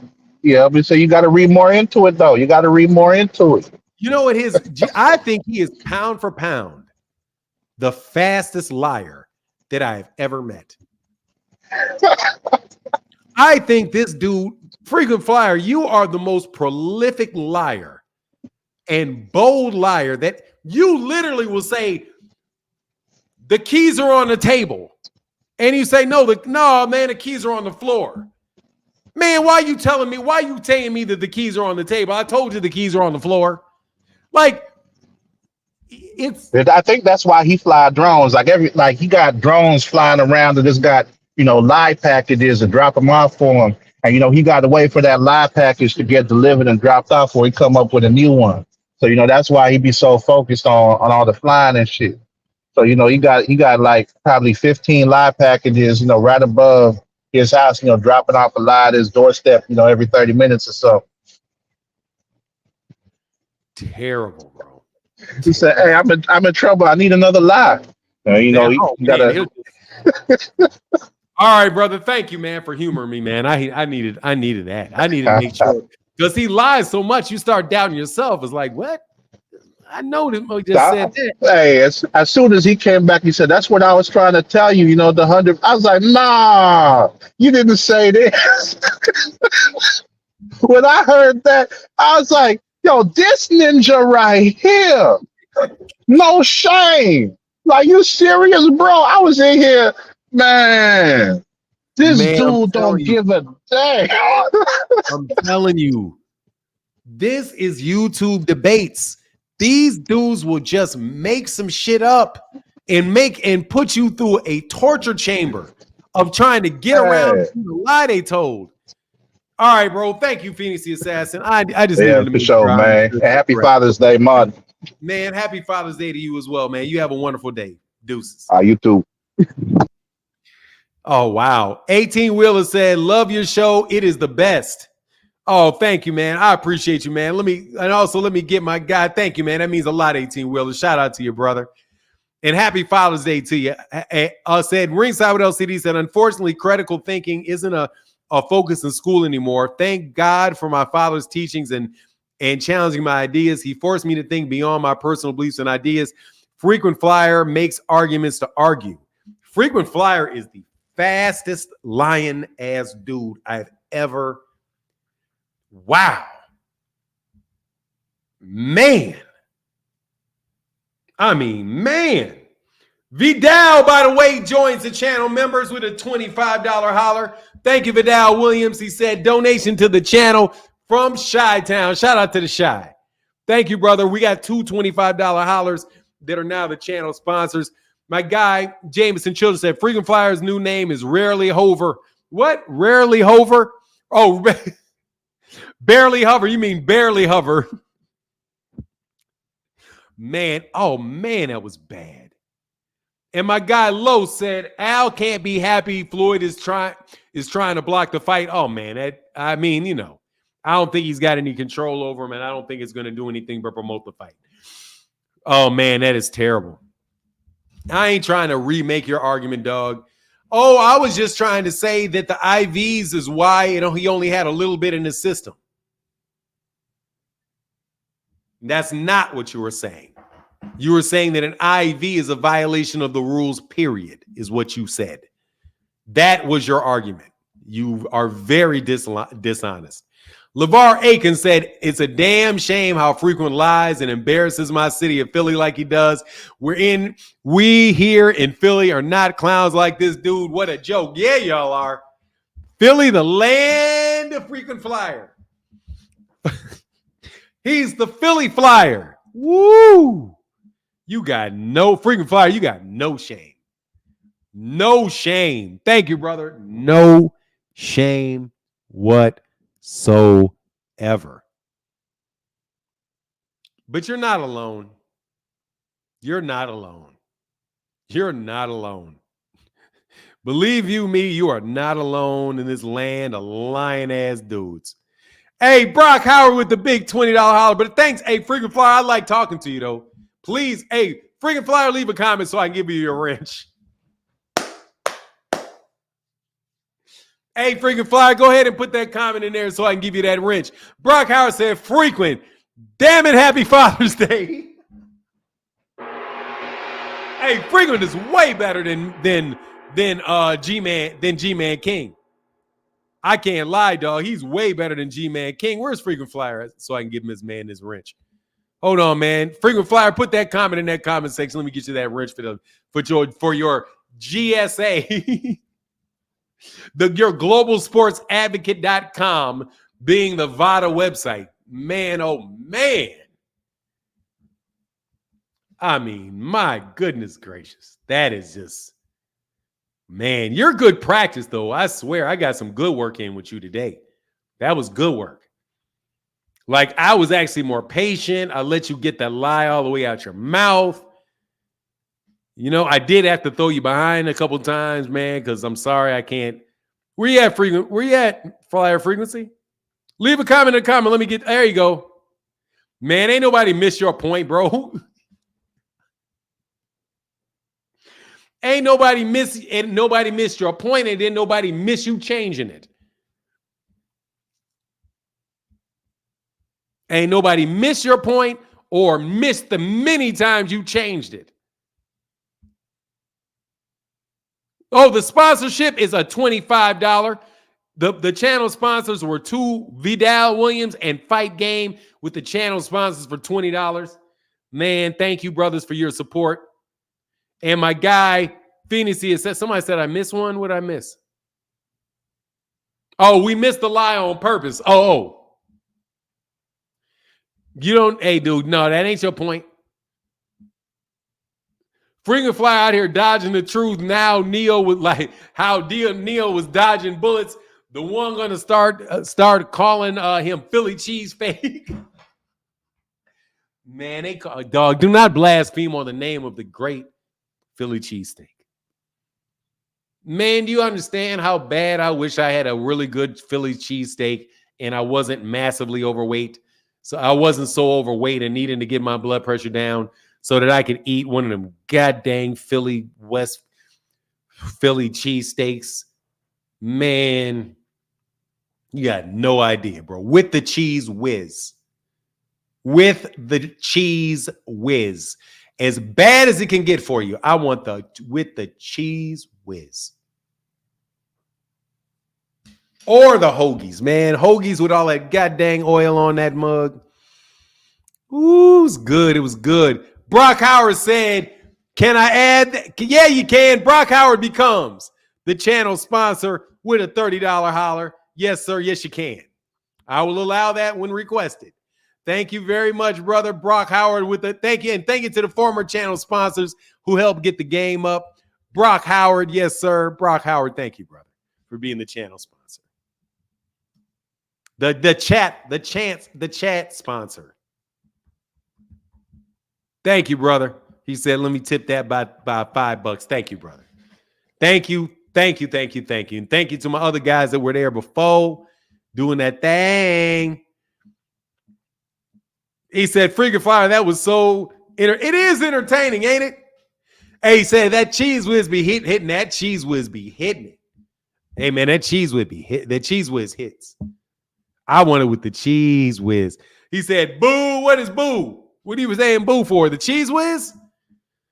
Man, I don't want that goddamn provolone on there, man. I need that liquid gooey cheese. I love that stuff. Hey, Fanon, how you think Matias Parra is going to play out? I don't know. He said, I had a Philly cheese bowl. They use extra mushrooms and steak and peppers to fill the portion. Ooh, that would be fire. That would be fire. LeVar Aikens in the building. Said, freaking flyer has to be the biggest liar I've heard in my life. He has to be in the Guinness Book World Records. Say the word and I'll ship you a couple cheese steaks with the whiz. The word. Word, dog. Word. I can't lie, dog. Hey, man, I will eat. Hey, man, I'll eat one. I ain't gonna lie, man. I'll break my diet for one of them puppies. Man, them things so good, man. Hey, man, Jordan. Hey, what's going on? Thank you, man. Gordon's Healthy Living. Happy Friday. Stay healthy. Salute, sir. Yes, sir. Man, what's up? Rick Timms, you're not connected, man. Man, I ain't gonna lie. Them cheesesteaks are fire. Oh, there you go, Rick Timms. Rick Timms, you spinning. What's up, Rick Timms?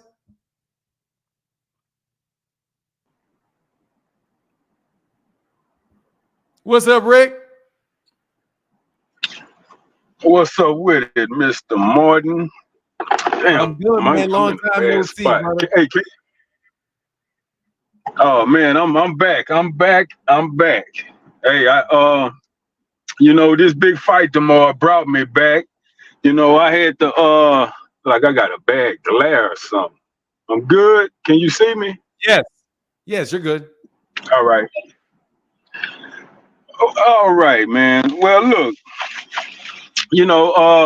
I had to take that much needed break, and it's ironic. I was trying to take a break from all that extensive Devin Haney chatter, And as soon as I tune in to you today, I see you going back and forth with Frequent, my good old buddy Frequent, man. I ain't been on. Hey, I've been taking a break since April, and I get back June 14th. Ain't shit changed, man. It's crazy, boy. Oh wow! But look, so here's my take on this Tank and Frank. You know, a big fight, and you know I'm big on experience, and you know just overall talent when it comes to Tank and Frank, and this is how I see these two brothers. You know, I kind of see Frank as a lightweight, 135-pound Deontay Wilder. You know, got the boxing late, 19 years old. You know, real athletic, strong, but you know, just compared to Tank, you know, he lacking on the skill side. And when I see Tank is like a lightweight child prodigy, you know, like Teddy Riley was, you know, with the music. You know, when you get started young, you know, age of 5, you know, you perfect your craft, and when you've been in the game for 24 years compared to Frank being in the game roughly 10, you know, he went pro in 2017, I think, but he got his amateur stuff by 2014, 2015.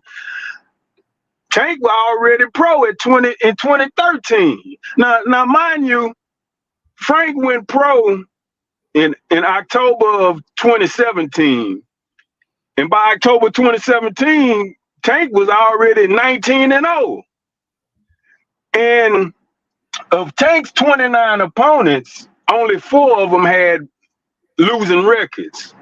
In contrast to Frank, his 18 fights, 8 of them have losing records. One of them won an O, the other one was maybe 13-4. So maybe my point is his first 10, 12 opponents were all mediocre. Tank was done with the mediocrity early on. So hell, man, Frank last 8 opponents was what you can really gauge him on. So when you got that much experience over someone, you know, matters not of their skill set. That experience plays a big part as the fight goes on. So that's why I feel Frank gonna lose his grip, you know, after round 6. You know, he gonna eventually get overwhelmed in there just from the moment and from the man in front of him, because all these press conferences I've been watching, it's like Tank been leading the way with Frank on the leash.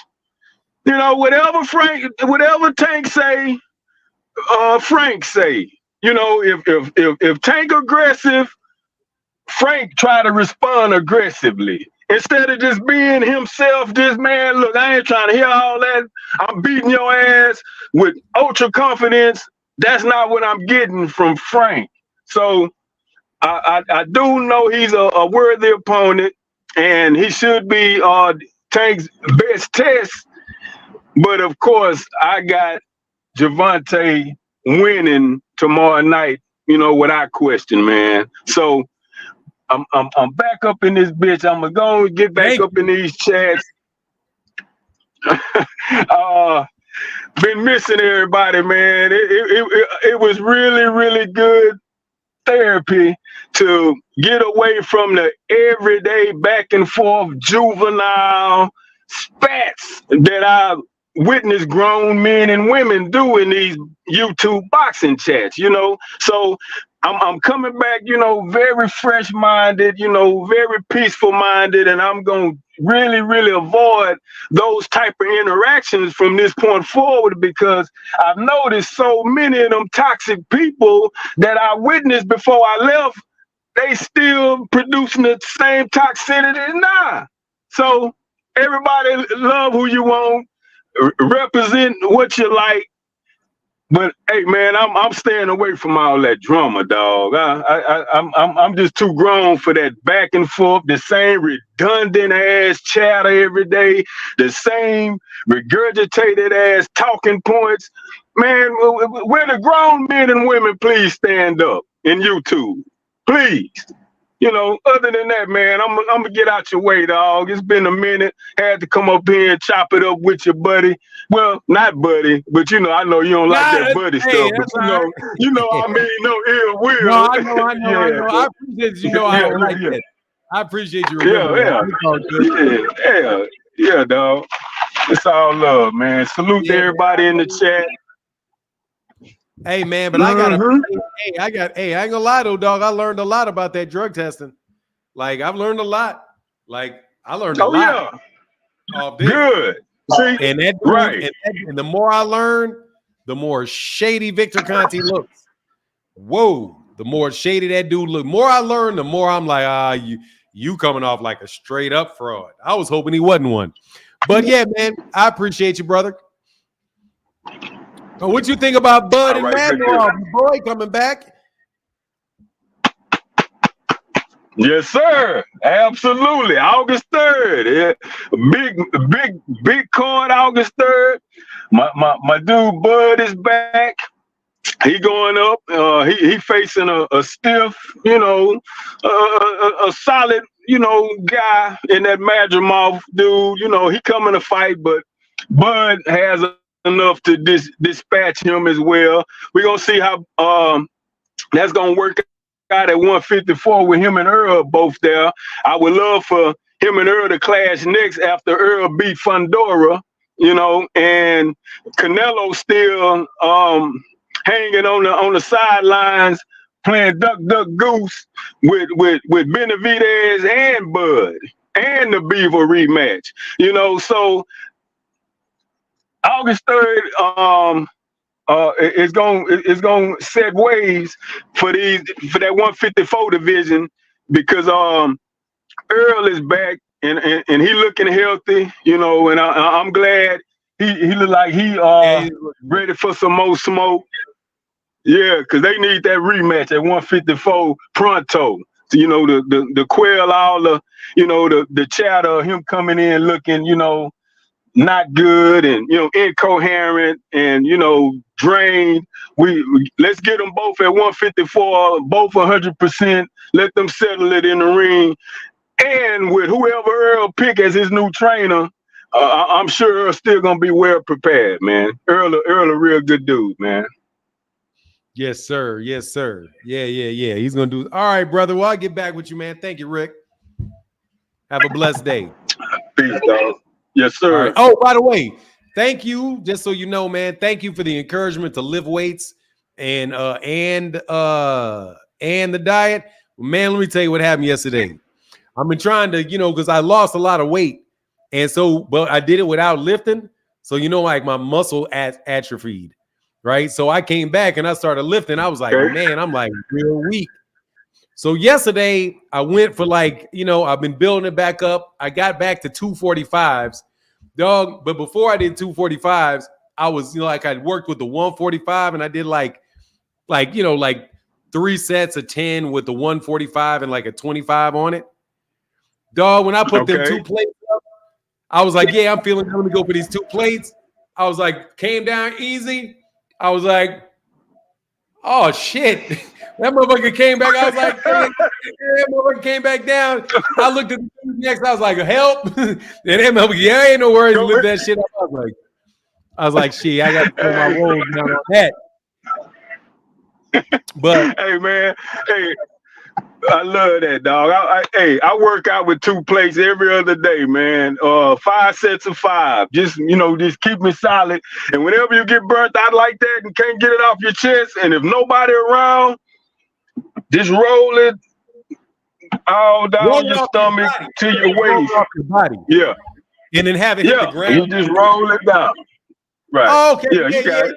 Got it. and how the fuck I'm gonna get this bitch up off me? Because that's my some of the things. I'm like, man, I want to go for a little bit heavier weight because you got to push yourself every once in a while. So, but yeah, my thing is working out with two plates, but nothing is going to really just get it out right there, and I'll be good with that.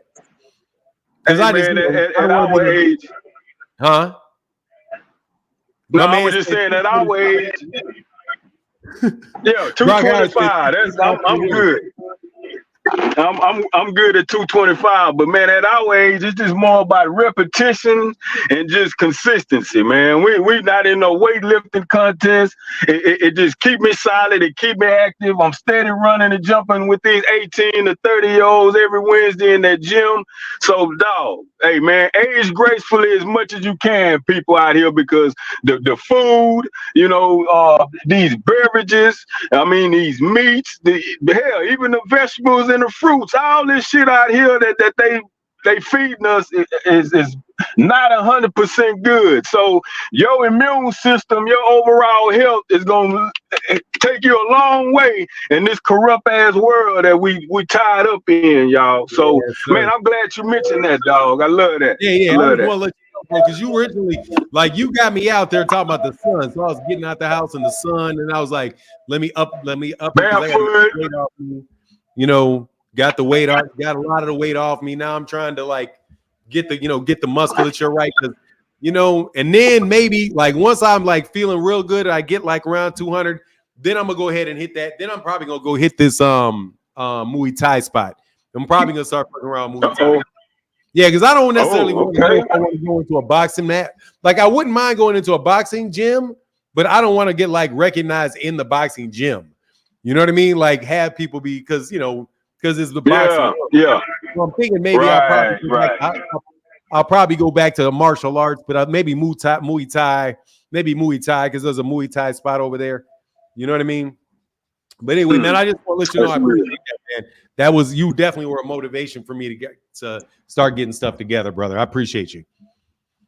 Man, much love, dog. All right, man. Peace. Yeah.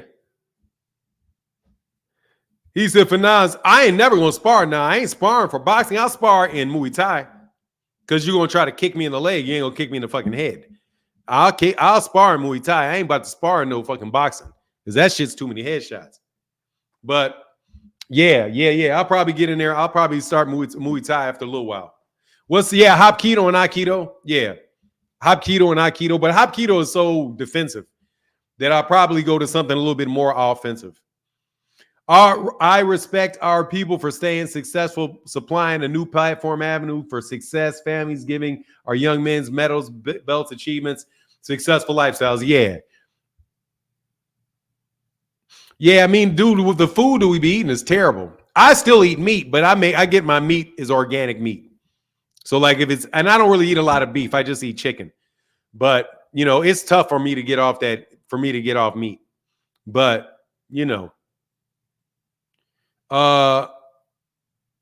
how is Shakur slick? Shakur hella slick. He's hella slick, not just a little slick either. Who's gonna win Saturday? I got Tank. I think a slick fighter is somebody that just you don't know what they're gonna do. They can give you a bunch of different looks and can, are generally really shifty. That's what I think. But look, man, I'm going to get up out of here, man. Much love to everybody in the chat, everybody in the super chat. Thank y'all for y'all monster support today. It really meant a lot. Brock Howard, thank you. I think I said Brooke Howard. Let me fix that shit. Hold on. And actually, let me also get that color right.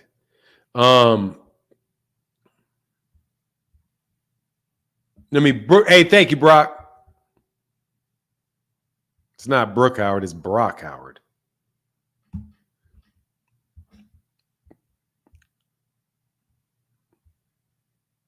You say same. It's hard to know. It's hard to know love. It's hard. Oh, it's hard to same. It's hard to know. I'm not sure what you mean by that, brother. Happy Father's Day. Hey, Jameson children say, hey man, happy Father's Day to you, man. For your future kids, if you ain't got one already, y'all some good, constructive young men. You guys need to breed. Go ahead and put some more of us out there, more of our kind out there. You know what I mean? Responsible fathers that want to have a baby so that you can raise the child and not just have them have your name. Like, I expect to die, so let me give my name to somebody, man. Don't worry about your name. Give them your love and your skills and your knowledge. Anyway, but with that, hey, thank you, freaking Flyer. I appreciate you coming up here and being a sacrificial liar. Devin Haney till you die, though. And with that, I'm out. Deuces.